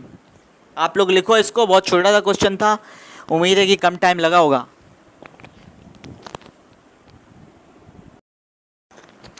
देखो भाइयों, यहाँ पर अब ये हमारे पास 7th क्वेश्चन स्टार्ट हो गया है और ये लास्ट पार्ट है, इसके बाद मैं नहीं करवाऊँगा। इसके अंदर आपको 5 क्वेश्चन मिलेंगे, 5 पार्ट्स हैं 7 के अंदर।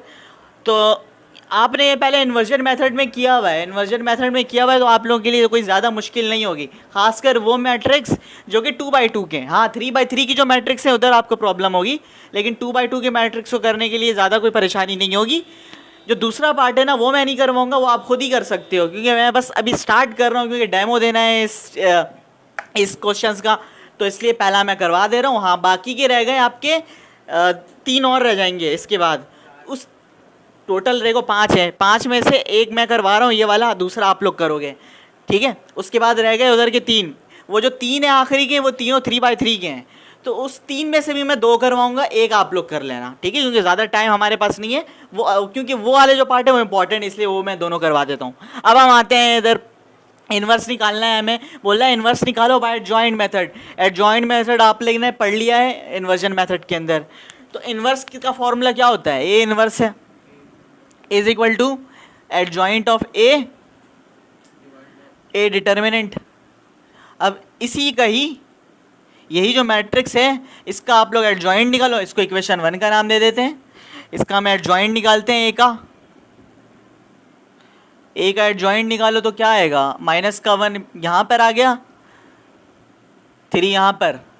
तेरे मस्त मस्त दो नैन मेरे दिल का ले गए चैन, मेरे दिल का ले गए चैन तेरे मस्त मस्त दो नैन। ये हो गया जो है ना एडजॉइंट के, यही है। वो पहला आया तीसरे पे, तीसरा आया पहले पे, समझ गए।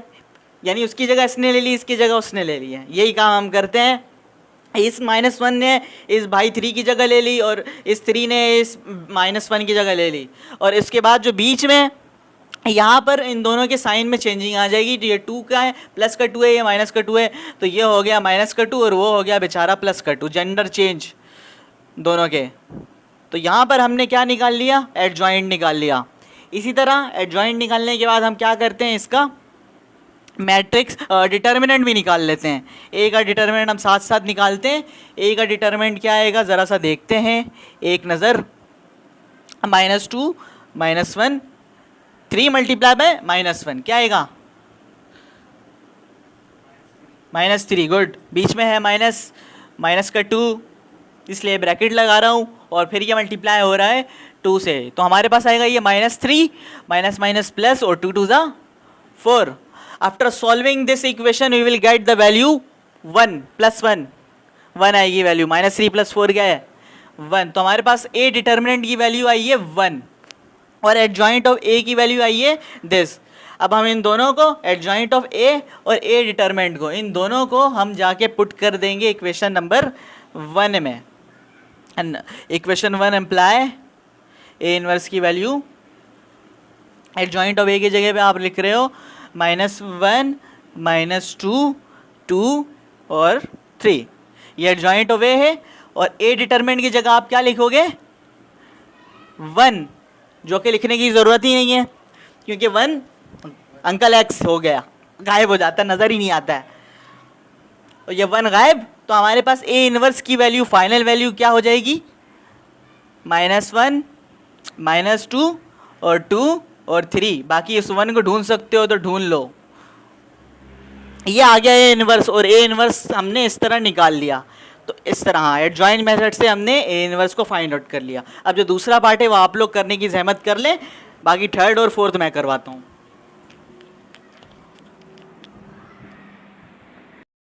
हम आते हैं इस 3/3 का जो मैट्रिक्स है, अगर उसका इन्वर्स हमें निकालना है जॉइंट मेथड से तो वो कैसे निकालते हैं, ये आप लोगों के लिए नहीं होगा। देखिए हमारे पास सी मैट्रिक्स है जो कि 3/3 का है, तो इसका अगर आपको एडजॉइंट निकालना है तो इसके लिए एक फॉर्मूला होता है, वो मैं आप लोगों को बता देता हूँ। अगर हमें 3/3 मैट्रिक्स है और वो हमें फाइंड आउट करना है तो हम क्या करेंगे, एक एक करके ये इसका क्या है, ये इसको कहते हैं कोफैक्टर्स। मैट्रिक्स के अंदर की जो वैल्यूज़ है ना उसको हम फाइंड आउट करेंगे। ये C11 है, ये कोफैक्टर है, C12 कोफैक्टर है, C13 कोफैक्टर है। ये क्या हो रहा है, first row first column, first row second column, first row third column, समझे। First row first column, first row second column. ये जो 1 है ना, 1 क्या शो कर रहा है, ये फर्स्ट रो है और फर्स्ट कॉलम में है। अच्छा, ये जो 2 है ये क्या शो कर रहा है, 1 और 2, ये फर्स्ट रो में है और सेकंड कॉलम में है। 1 कौन से कॉलम में, ये सेकंड कॉलम में। ओके, ये वाला 1 है, ये क्या शो कर रहा है, ये फर्स्ट रो में है और थर्ड कॉलम में है, तो ये 1 3। आई बात समझ में। अब ये जो ये 3 है ये क्या शो कर रहा है, ये सेकंड रो में है, यानी यहाँ पर आप 2 लिखोगे, सेकंड रो में 2 लिखोगे और फर्स्ट कॉलम में तो आप 1 लिखोगे, समझ गए। यही चीज़ हो रही है। इसी तरह ये जो 2 है ये थर्ड रो में है तो इसलिए आपको यहाँ पे 3 दिख रहा है और ये फर्स्ट कॉलम में इसलिए आपको ये 1 दिख रहा है। ठीक है, तो ये रट्टा नहीं मारने की ज़रूरत है, इसको रट्टा मारने लग जाते हैं इस फॉर्मूले को। रट्टा नहीं मारो, समझो इसके कॉन्सेप्ट को। ये फॉर्मूला है, उसके बाद आपको क्या करना है, इसका ट्रांसपोज लेना है। आप ट्रांसपोज के चक्कर में आप लोग नहीं पढ़ो, वो मैं आपको एंड में बताऊँगा। फिलहाल यहाँ पे इसको स्टॉप कर दो, इक्वेशन 1 में रोक के रखते हैं और हम एक एक करके अब ये जो C11 है, C12 है, C13 है एंड सो ऑन, जितनी भी वैल्यू है एक एक करके इन तमाम के कोफैक्टर्स को हम फाइंड आउट करते हैं। ये आप लोगों के लिए एक न्यू कॉन्सेप्ट होगा, तो इसको गौर से समझिएगा आप लोग सब। देखें, अभी मैं फाइंड आउट करने जा रहा हूँ C11। ओके, तो C11, हाँ बहुत बड़ा होगा, एक एक करके सब करेंगे। तो C11 के लिए आप क्या करोगे, -1 लिखे हैं सबसे पहले, ये कांस्टेंट है, ये हर जगह आएगा, ठीक है।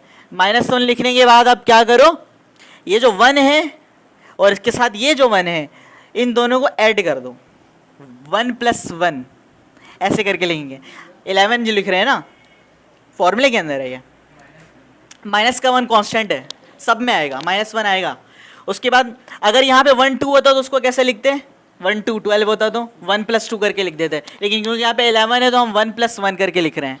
अब ये लिखने के बाद अब इसको देखना क्या, क्योंकि अभी हम निकालने जा रहे हैं C11 यानी 2 आप निकालने जा रहे हो, तो 2 आप निकालने जा रहे हो, गौर से समझें इसको, 2 हम निकालने जा रहे हैं, तो 2 कहाँ कहाँ आ रहा है, 2 आ रहा है यहाँ पर इस रो में और इस कॉलम में, और फर्स्ट रो और फर्स्ट कॉलम में आ रहा है ना। तो इस पूरे को ही गायब कर दो, सही, इस फर्स्ट रो को पूरे को गायब कर दो और इस फर्स्ट कॉलम को पूरे को ही गायब कर दो। गायब करने के बाद आपके पास बच गया ये और ये 4, और इसका अब आप लोग डिटर्मिनेंट ईजिली निकाल सकते हो। 3/3 का नहीं निकाल सकते, लेकिन अब जो ये जो 4 बच जाएंगे रो और कॉलम को हटाने के बाद, इसका आप लोग डिटर्मिनेंट निकाल सकते हो, समझ गए। तो वही करेंगे हम, उस रो को और उस कॉलम को जहाँ पे ये 2 आ रहा है इसको हटा दिया, इसको हटा दिया, बच क्या आ रहा है 2 1 1 और 2, सही, समझ गए। अब इसके बाद आप निकालो इसका डिटर्मिनेंट। अब ये -1 है और इसके ऊपर 1 + 1 2 हो जाएगा, -1 ऊपर आया स्क्वायर। अच्छा, इसका हम लोग निकाल लेते हैं डिटर्मिनेंट। डिटर्मिनेंट निकालने का वही पुराना तरीका है, 2 × 2 -1 × 1। अब माइनस का 1 है, ऊपर इवन पावर है, तो इवन पावर इस माइनस साइन को क्या करता है, ख़त्म कर देता है, ये 1 रह जाएगा, सिर्फ और सिर्फ 1 बाकी अंदर रह गया। यहाँ पे 2 × 2 क्या आएगा 4, -1 × 1 क्या आएगा 1, सही है। अब यहाँ पे 1 है और 4 - 1 क्या होता है 3, ये जो 3 है ये इस 1 से क्या होगा, 3 जो अंदर आएगा माइनस होने के बाद, 4 - 1 3, और ये जो 3 है इस 1 से क्या हो रहा है मल्टीप्लाई हो रहा है, तो 3 1 से मल्टीप्लाई होने के बाद 3 आएगा। यहाँ पे लिख लेता हूँ मैं, तो हमारे पास जो कोफैक्टर आया है C11 वो आया है 3, तो C11 की वैल्यू हमने इस तरह फाइंड आउट कर ली। अब हम करने जा रहे हैं C12। अब इसको गौर से देखें, अभी अगर ये समझ में नहीं आया होगा तो C12 में शायद वो चीज़ समझ में आ जाए आप लोगों को जहाँ पे आपको कन्फ्यूजन है। देखें C12 में हम क्या करेंगे, हम क्या फाइंड आउट करने जा रहे हैं, हम ये इस 1 को फाइंड आउट करने जा रहे हैं, ये वाला जो 1 है, ठीक है। तो जब ये 1 किस रो में आ रहा है और किस कॉलम में आ रहा है उसको गायब कर दो, समझे। ये आ रहा है सेकंड कॉलम में, तो ये गायब होगा पूरा और ये गायब होगा पूरा, बच क्या जाएगा 3 2 1 और 2, समझ गए अब आप लोग। अब ये इस तरह चलेगा सारा, चलें करते हैं। और माइनस का 1 मैंने क्या बोला था, माइनस का 1 है कांस्टेंट, माइनस का 1 अपने जगह पे। यहाँ पर जो हम ऐड करेंगे ये 1 + 1 कर रहे थे ना, यहाँ पर हम यहाँ पर अब क्या करेंगे 1 प्लस, अवेश इधर पे क्या करेंगे 1 + 2 करेंगे, क्योंकि ये 12 है 1 2 है, तो ये 1 और 2 आपस में हो जाएंगे ऐड। और अब हम डिटर्मिनेंट निकालेंगे। डिटर्मिनेंट कौन से, ये रो गायब है और ये रो गायब है ना, बच क्या रहा है 3 2 और 1 और 2, समझ गए। बस बहुत आसान है ये, हाँ थोड़ा सा ये है कि लेंदी हो जाएगा लेकिन कोई मुश्किल नहीं है। आँखें और कान और तमाम किस्म की आँखें आप लोगों को खोल के रखनी है अपनी, सही है। अच्छा, -1 और 1 + 2 क्या होता है 3 होता है, 3 होता है, तो 3 क्या है एक ऑड पावर है, ऑड पावर माइनस साइन को करते हैं स्टेप बाय स्टेप करते हैं। इसको 1 + 2 को क्या कर देते हैं, ये 3 हो गया, ये 3 और 2 को आपस में मल्टीप्लाई कर दो और इस 2 और 1 को मल्टीप्लाई कर दो, डिटर्मिनेंट है। अच्छा, ऑड पावर माइनस को क्या कर देगा, छोड़ देगा, ख़त्म नहीं करता, इवन करता है।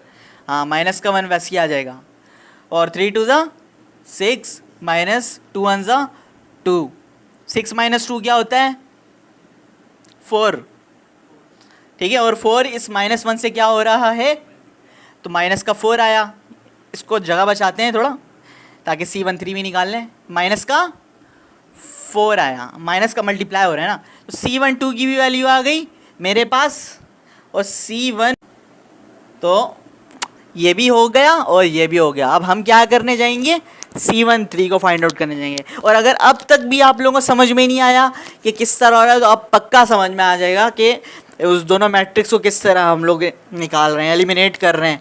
अब हम क्या निकालने जा रहे हैं, ये C13 है, ठीक है। तो C13 कहाँ आ रहा है, थर्ड कॉलम में और फर्स्ट रो में, तो ये पूरे का पूरा गायब हो जाएगा, बचेगा 3 2 2 1। अब समझ आई, ये इसको इसलिए जूम भी इसलिए मैंने ज़्यादा कर दिया है क्योंकि ये जो है थोड़ा कॉम्प्लेक्स है, इस वजह से मैंने थोड़ा और ज़्यादा जूम करके समझाया है। अब C13 निकालने जा रहे हैं। इसके अंदर -1 को आप वैसे ही कांस्टेंट है, अच्छा इधर 1 और 3 ऐड हो जाएंगे, उधर 1 और 2 ऐड हो रहे थे, इधर 1 और 3 ऐड हो जाएंगे। और इसका डिटरमिनेंट हम निकालते हैं 3 2 2 और 1।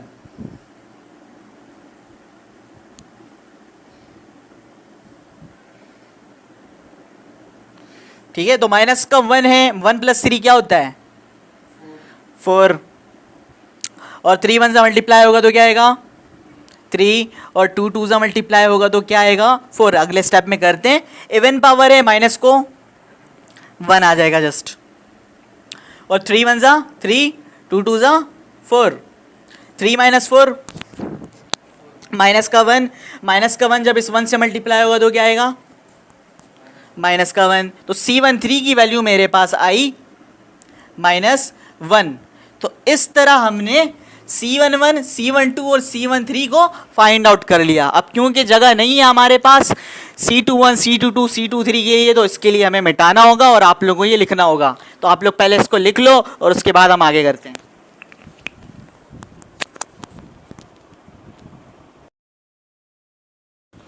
अच्छा चलें, फिर अब हम आगे चलते हैं। अब निकालने जा रहे हैं C21। तो C21 पे हम क्या करेंगे, 1 1 1 2 और 1 3 तो आप लोग को मैंने समझा दिया। आप अब ये भी आराम से कर सकते हो इजीली। -1 कांस्टेंट है, -1। अच्छा वहाँ पर आप 1 और 1 को ऐड कर रहे थे, 1 और 2 को ऐड कर रहे थे, 1 और 3 को ऐड कर रहे थे, यहाँ पर आप 2 और 1 को ऐड करोगे क्योंकि ये 21 है, सही है। अब आपको पता है आपका C21 कौन सा है, ये 3 है, 21 यही है ना C21। तो ये जिस रो में आ रहा है और ये जिस कॉलम में आ रहा है उसको आप स्किप कर दो, जो बच गया है और आप उसको ले लो। तो ये इस कॉलम में आ रहा है और इस रो में आ रहा है, तो बच क्या रहा है 1 1 1 2।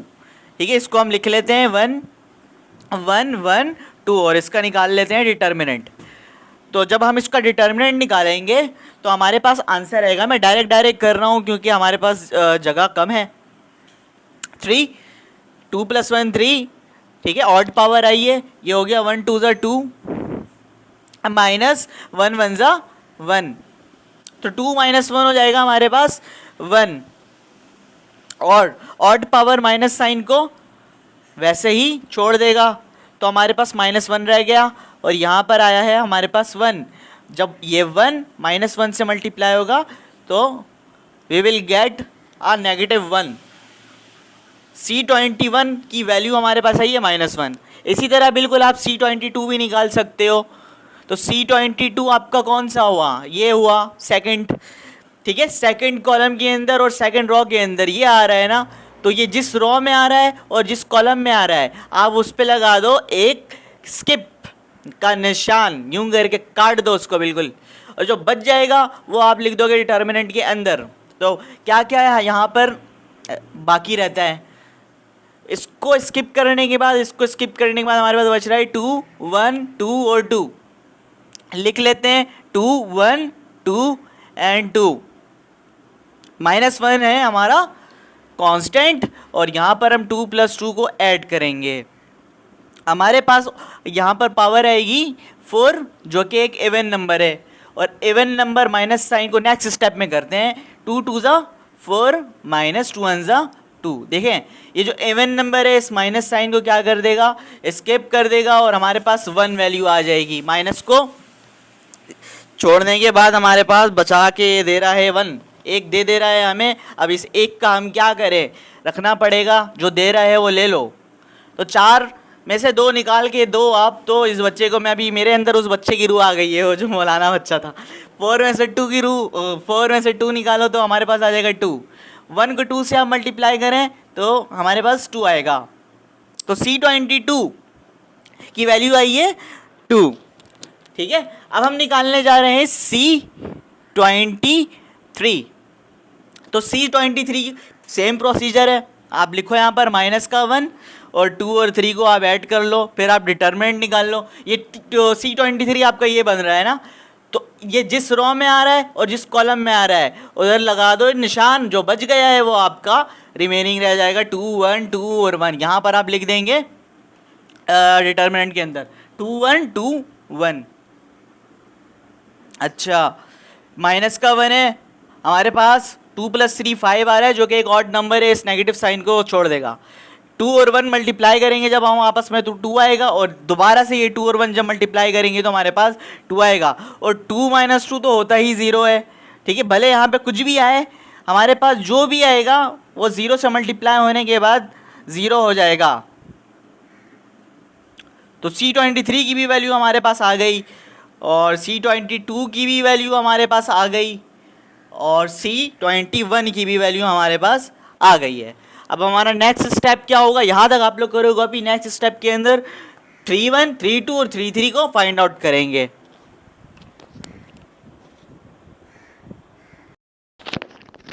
अच्छा चलो, अब C31 पे अब हम आ गए हैं। C31 के अंदर हमारे पास ये है 2, ये है ना हमारा 3 1। ठीक है, 3 1 हमारा ये, तो हमारे पास 2 है। तो 2 किस रो में आ रहा है और जिस कॉलम में आ रहा है आप उसको स्किप कर दो, जो बच गया है वो लिख दो। ओके, तो हमारे पास बच रहा है 1 1 2 और 1। लिख लेते हैं हम इसको 1 1 2 एंड 1, और इसका निकाल लेते हैं डिटर्मिनेंट। मैं अब जल्दी जल्दी करूँगा क्योंकि आप लोगों को शायद जो कॉन्सेप्ट मुझे समझाना था वो मैंने समझा दिया। अब 1 और 1 को आप मल्टीप्लाई करो तो डायरेक्ट 1 1 * 1 एंड 2 1 * 2। 1 - 2 का हमारे पास आएगा -1, और ये जो इवन पावर है, ये जब इस नेगेटिव साइन को पर अप्लाई होगा तो इस नेगेटिव साइन को ख़त्म कर देगा, और 1 मल्टीप्लाई बाय -1 के साथ मल्टीप्लाई हो जाएगा, और हमारे पास आएगा -1। तो C31 की भी वैल्यू मेरे पास आई है -1। इसी तरह हम अब C32 को फाइंड आउट करेंगे। तो C32 हमारा है ये जिस रो में आ रहा है और ये जिस कॉलम में आ रहा है आप उसको स्किप कर दो। तो इस रो में और इस कॉलम में बच क्या आ रहा है, ये 2 बच रहा है, 1 बच रहा है, 2 1 3 एंड 1। ठीक है, तो हम इसको लिख लेते हैं 2 1, नजर आ रहा होगा अब, 3 और 1। ओके, -1 कांस्टेंट है, आप 32 निकाल रहे हो ना, तो 3 और 2 को ऐड करोगे आप। करते हैं अब इसे और मज़ीद। -1 ये हो गया हमारे पास 5, आप इसको मल्टीप्लाई करोगे तो 2 आएगा, और इसको करोगे तो -3 आएगा, और 2 - 3 की वैल्यू आएगी हमारे पास -1। पहले ही एक नेगेटिव साइन है यहाँ पर और ऑड पावर भी है, तो ऑड पावर नेगेटिव साइन को छोड़ देता है, इसका काम का नहीं है ये। तो -1 आपस में मल्टीप्लाई होने के बाद वैल्यू आ जाएगी माइनस प्लस और 1। तो C32 की भी वैल्यू आ गई हमारे पास जो है 1। अब हम लास्ट वैल्यू को फाइंड आउट करने जा रहे हैं, जो कि हमारे पास है C33, दिस वन। इस 2 को हम फाइंड आउट करेंगे, और उसके बाद हमारे पास हमने जितने भी को फैक्टर्स हमने निकाल लिए। अच्छा, इस रो में आ रहा है और इस कॉलम में आ रहा है, इसको हटाओ, और 2 1 3 और 2 इनको लिख देते हैं हम। तो C33 जब हम निकालने जाएंगे तो हमारे पास आएगा 3, नहीं इसको आप स्किप कर रहे हो ना, तो 2 1 3 2 यहाँ आना चाहिए, 2 1 3 एंड 2। इसका डिटरमिनेंट निकालेंगे अगले स्टेप में। अब क्योंकि 3 और 3 33 है, तो आप 3 और 3 को ऐड करोगे, हमारे पास एक इवन नंबर ऑब्टेन्ड होगा जो कि 3 + 3 6, और इन दोनों को जब आप मल्टीप्लाई करोगे तो वैल्यू आएगी 4, और 3 और 1 को करोगे तो 3 आएगी। इवन पावर नेगेटिव साइन की काम का बंदा है, तो वो उससे छीन लेगा उस नेगेटिव साइन को अपने पास और भाग जाएगा, और हमारे पास छोड़ के चले जाएगा बेचारा 1। अब 1 चलेगा, यहाँ 1 रह गया हमारे पास सिर्फ और सिर्फ, और 4 - 3 को आप जब आप माइनस करोगे तो हमारे पास यहाँ पर भी एक आ रहा है 1। जब 1 और 1 को आप मल्टीप्लाई करोगे तो एक और 1, तो 1 1 1 नहीं, एक -1 है, तो 2 1 और एक -1, तो इस तरह हमने -31, 32, 33 तीनों की भी वैल्यू फाइंड आउट कर ली है, बल्कि तीनों की क्या, हमने तो पूरी की पूरी 9 की वैल्यू फाइंड आउट, कोफैक्टर्स की वैल्यूज़ को फाइंड आउट कर लिया। आप अभी फ़िलहाल यहाँ तक करो, फिर उसके बाद में इसको मिटाने के बाद आगे के जो 1-2 स्टेप रह गए हैं वो करते हैं और उसके बाद एंड करते हैं इसको।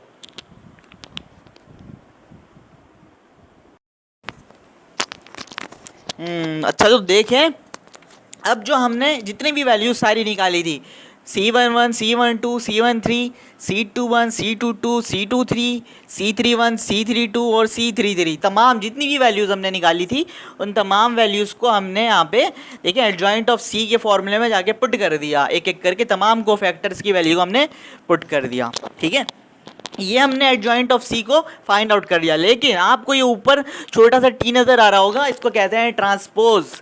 ठीक है, अब ये ट्रांसपोज क्या चीज़ है, अगर आप यहाँ पर इसका ट्रांसपोज निकालोगे तो फिर आपका जो एडजॉइंट ऑफ C है वो आपने हासिल कर लिया एडजॉइंट ऑफ C को। ठीक है, अब ये ट्रांसपोज होता क्या है तो मैं आप लोगों को बता देता हूँ। देखो, यहाँ पे जितने भी रोज है ना, ये जितने भी रोज हैं, 3 रोज, तीनों को आप कन्वर्ट कर दोगे कॉलम में, तो जितने रोज हैं अगर हम उसे कॉलम में कन्वर्ट कर लेते हैं तो हम ये कह लेते हैं कि हमने इस मैट्रिक्स का ट्रांसपोज निकाल लिया। अब हम इसका ट्रांसपोज निकालते हैं तो उसका मतलब हमने एडजॉइंट ऑफ C को फाइंड आउट कर लिया। चलें, देखिए इसको 3, -4 और 1, ये है ना पहला रो, इसको बना दो पहला कॉलम, बस ये करना है। जो जो रो है उन सबको कॉलम बनाना है हमें। एडजॉइंट ऑफ C मैट्रिक्स वैसे ही जैसे लिखते हैं, रो में कौन कौन थे, 3, -4 और 1, इसको हमने बना दिया कॉलम। अब दूसरे रो में कौन कौन था, -1, 2 और 0, तो -1, 2 और 0 को अभी हमने क्या बना दिया, कॉलम बना दिया। तीसरे रो में कौन था, -1 था, 1 था और 1 था, तो हमने इसको भी क्या बना दिया, कॉलम बना दिया। तो इस तरह हमने इस मैट्रिक्स का भी ट्रांसपोज निकाल लिया, और जैसे ही हमने इसका ट्रांसपोज निकाला तो वैसे ही हमें एडजॉइंट ऑफ C भी मिल गया।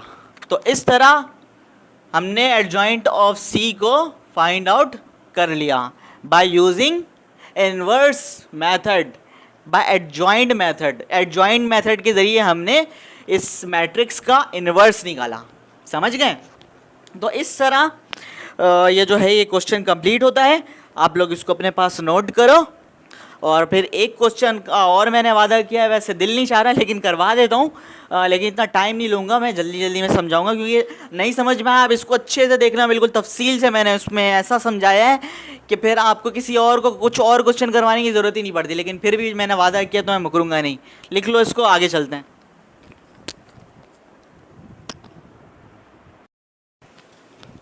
बच्चों अभी जो ये क्वेश्चन करने जा रहे हैं ये इन्वर्स नहीं है, उसको आप करेक्ट कर लीजिएगा। इन्वर्स नहीं है, वो एडजॉइंट मेथड से हमने सॉल्व किया है।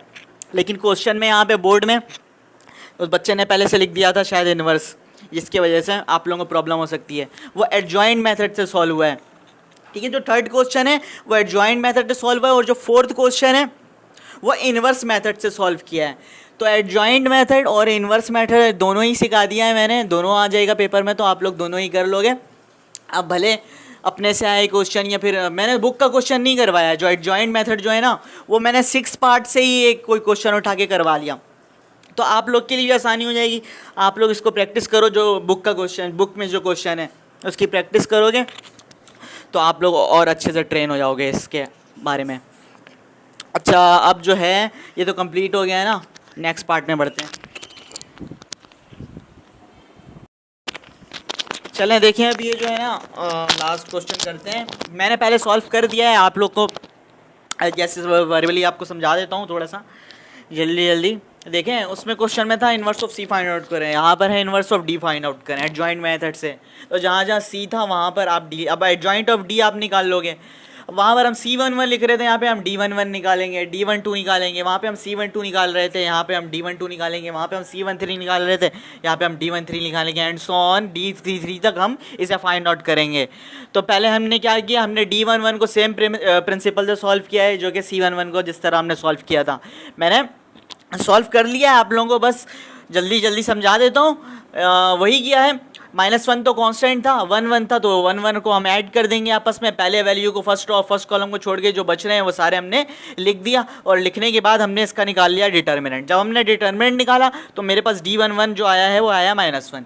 इसी तरह सेम D12 पे आया, D12 में -1 कांस्टेंट था, 1 और 2 को ऐड कर दिया, और ये है ना D12, तो ये जिस रो में और जिस कॉलम में आ रहा था उसके अलावा बाकी सबको हमने लिख दिया। लिखने के बाद हमने इसका डिटरमिनेंट निकाला, और डिटरमिनेंट निकाला वह सॉल्व किया, तो D12 की वैल्यू मेरे पास आ गई -2। और फिर लास्ट में हमने D13 निकाला। D13 को भी वही सेम प्रिंसिपल से सॉल्व किया, डिटरमिनेंट निकाला, और इसके फॉर्मूलेस यहाँ पर -1 कांस्टेंट था, इन दोनों को ऐड किया, सॉल्व किया। वो सॉल्व करने के बाद हमारे पास D13 की वैल्यू आ गई 2। ठीक है, तो ये तीनों वैल्यूज़ जो आई हैं इनको अपने पास नोट करें, बल्कि इस पूरे को अपने पास नोट करें, और नोट करने के बाद अपने पास कहीं लिख लें। आगे चलते हैं जल्दी से।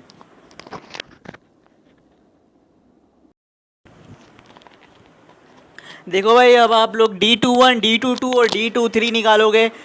उसी तरह से D21 और D22 और क्या नाम है D23 को आप निकालो, तो हमारे पास D21 की वैल्यू आएगी -2, और D22 की वैल्यू आएगी -5, और D23 की वैल्यू आएगी 2। ये आप लोग करो कॉपी। अगर आप लोगों का दिमाग काम करना छोड़ चुका है, अब तक आप लोग भी थक चुके हो, तो आप लोग इसको अपने पास कॉपी करो, फिर कभी समझ लेना। और मैं एक्सपेक्ट करता हूँ कि इतना जो मैंने समझाया है पार्ट सी के अंदर, ये तो आप लोगों को मेरी ज़रूरत ही नहीं पड़नी चाहिए थी, आप तो आँख बंद करके खुद ही करते। ठीक है, लेकिन फिर भी मैंने करवा दिया आप लोगों को। करें इसको कॉपी, सेम वही प्रिंसिपल है, उसी मेथड से D21, D22 और D23 को हमने फाइंड आउट किया, और हमारे पास तीनों की वैल्यू आ गई। अब आप इसको करो कॉपी जल्दी से, फिर आगे करता हूँ।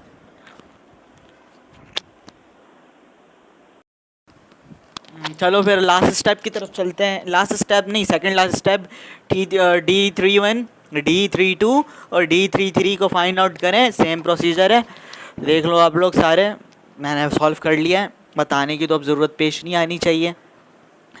ठीक है, इसको देखो, थोड़ा सा और टाइम देता हूँ आप लोगों को। कोई मिस्टेक हो तो बताना, कमेंट में नहीं बताना, मैसेज में बताना, क्योंकि है ना, कमेंट में बताओगे तो चैनल की रेटिंग बढ़ जाएगी। सही है, देखें इसको, D31, D32 और D33 हमने फाइंड आउट कर लिया, सेम प्रोसीजर है। ठीक है, इसको कॉपी करो जल्दी जल्दी जल्दी, लास्ट स्टेप करते हैं। अच्छा चलो, अब लास्ट स्टेप की तरफ आ गए हैं। आप लोगों को ये पता करना है वैसे कि मिस्टेक है, कहीं ना कहीं मिस्टेक है, और मैंने जानबूझकर छोड़ा है इस वजह से, ताकि आप लोगों को देखना चाहता हूँ कि कितना दिमाग यूज़ कर भी रहे हो या नहीं कर रहे हो।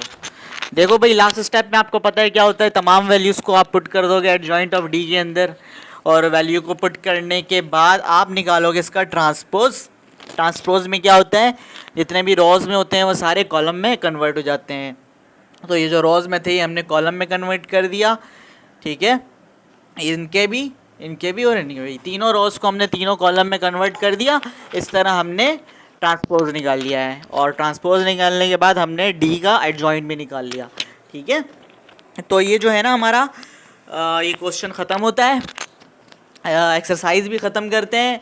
जो लास्ट क्वेश्चन रह गया है वो आप लोग करोगे, और अगर वो आप लोग नहीं कर पाओगे तो इसका मतलब आप लोग गलत जगह पे आए हो, आप किंग्स कल्चर का नाम डुबा रहे हो। ठीक है, अगर आप वो सॉल्व नहीं कर पाए तो आप किंग कहलाने के लायक ही नहीं हो। समझ में आए आप लोगों को? तो क्वेश्चन सॉल्व करो लास्ट, उसके बाद करने के बाद बताओ मुझे, और अपने को और अपने अपने लोगों का, हमारे लोगों का, हमारी कौम का के लिए दुआ करते रहो, और अपना ख्याल रखो। अल्लाह हाफिज़।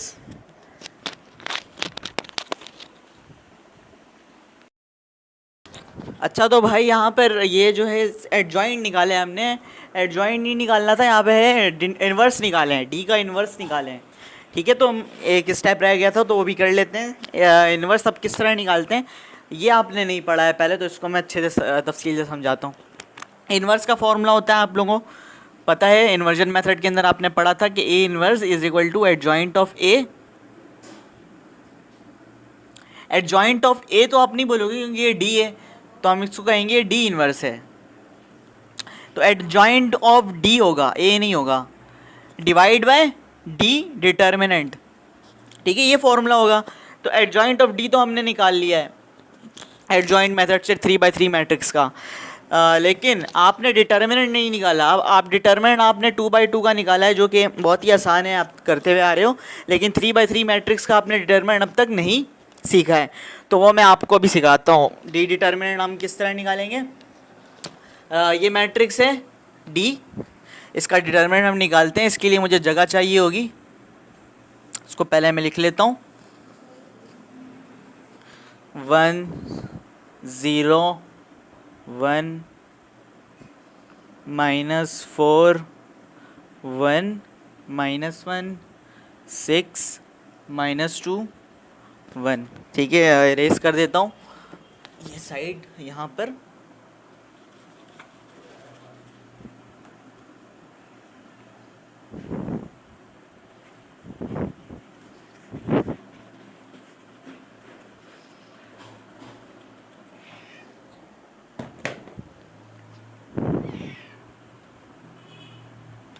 देखें 3/3 मैट्रिक्स होगा, तो इसका डिटरमिनेंट हम किस तरह निकालेंगे। जो ये हमारी फर्स्ट वैल्यू है, ये कहाँ पर लाई कर रहा है, ये फर्स्ट रो में और फर्स्ट कॉलम में। तो इसको, इस पूरे को आप स्किप कर दोगे, इसको और इसको, इस पूरे को। तो बच क्या रहा है, बच रहा है आपका 1 -1 -2 और 1।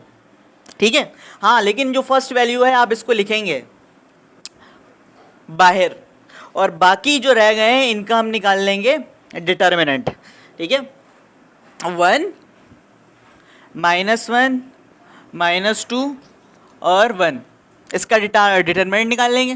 फिर उसके बाद जो दूसरी वैल्यू है वो हम लिख देंगे विद नेगेटिव साइन। साइन का ख्याल है, यहाँ पे नेगेटिव साइन आएगा, मस्ट है बाय डिफ़ॉल्ट। तो दूसरी वैल्यू 0 है, हमने लिख दिया, और माइनस साइन भी हमने लिख दिया। ये होगा, एक प्लस होगा एक माइनस होगा, फिर जो अगला होगा ना वो प्लस का होगा, पहले से बता दे रहा हूँ। अच्छा, अब ये जो 0 है ये कहाँ पर लाई कर रहा है, ये है फर्स्ट रो और सेकंड कॉलम के अंदर। तो इस पूरे को आप स्किप कर दोगे, जो बच रहा है उसका हम डिटरमिनेंट निकालेंगे। तो ये पूरा स्किप हो गया, बच क्या रहा है, -4 6 -1 और 1, -4 6 -1 और 1। ठीक है, अब तीसरी वैल्यू मैंने भी क्या बताया था कि आप लोग एक प्लस होगा तो एक माइनस, और जो अगला आने वाला होगा उसका ऑपोजिट होगा, यानी वो अब आएगा जो वो प्लस में आएगा। तो तीसरी वैल्यू है वो प्लस, और ये 1 है तो हम यहाँ पर 1 लिख देंगे। और ये 1 कहाँ लाई कर रहा है, उसके रो और कॉलम को आप स्किप कर दो। ये रो है यहाँ पर, और ये जो कॉलम है इसको आप हटा दो, जो बच रहा है वो लिख देते हैं -4 1 6 -2।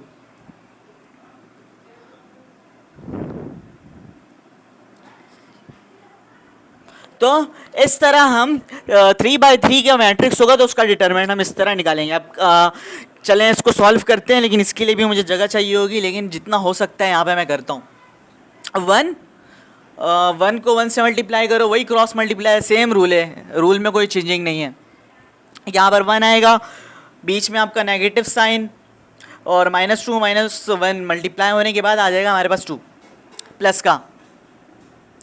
का। लेकिन ये जो माइनस है ये फॉर्मूले का माइनस है, इस वजह से मैंने यहाँ पे लिखा है। उसके बाद ये 0 है, और 0 से वैसे कुछ भी मल्टीप्लाई होगा वो आना तो 0 है, लेकिन हमारी क्या है, मजबूरी है, क्या कर सकता हूँ, मांगने नहीं आया हूँ। -4 मल्टीप्लाई 1, यहाँ पर हमारे पास आया -4, और यहाँ पर माइनस का फॉर्मूला पहले से लिखा हुआ है, माइनस का फॉर्मूला यहाँ पे लिख देंगे, लेकिन 6 1 -6 होगा तो माइनस माइनस प्लस हो जाएगा। इसको ज़्यादा करने की ज़रूरत नहीं है, वैसे भी 0 हो जाना है आखिर में। और लास्ट में 1 -4 मल्टीप्लाई होगा -2 से तो 8 आएगा, और 6 और 1 को मल्टीप्लाई करेंगे तो आप 6 आएगा, लेकिन बीच में नेगेटिव साइन आएगा माइनस का 6। जगह चाहिए होगी, मैं उधर से मिटा देता हूँ, आगे सॉल्व करते हैं।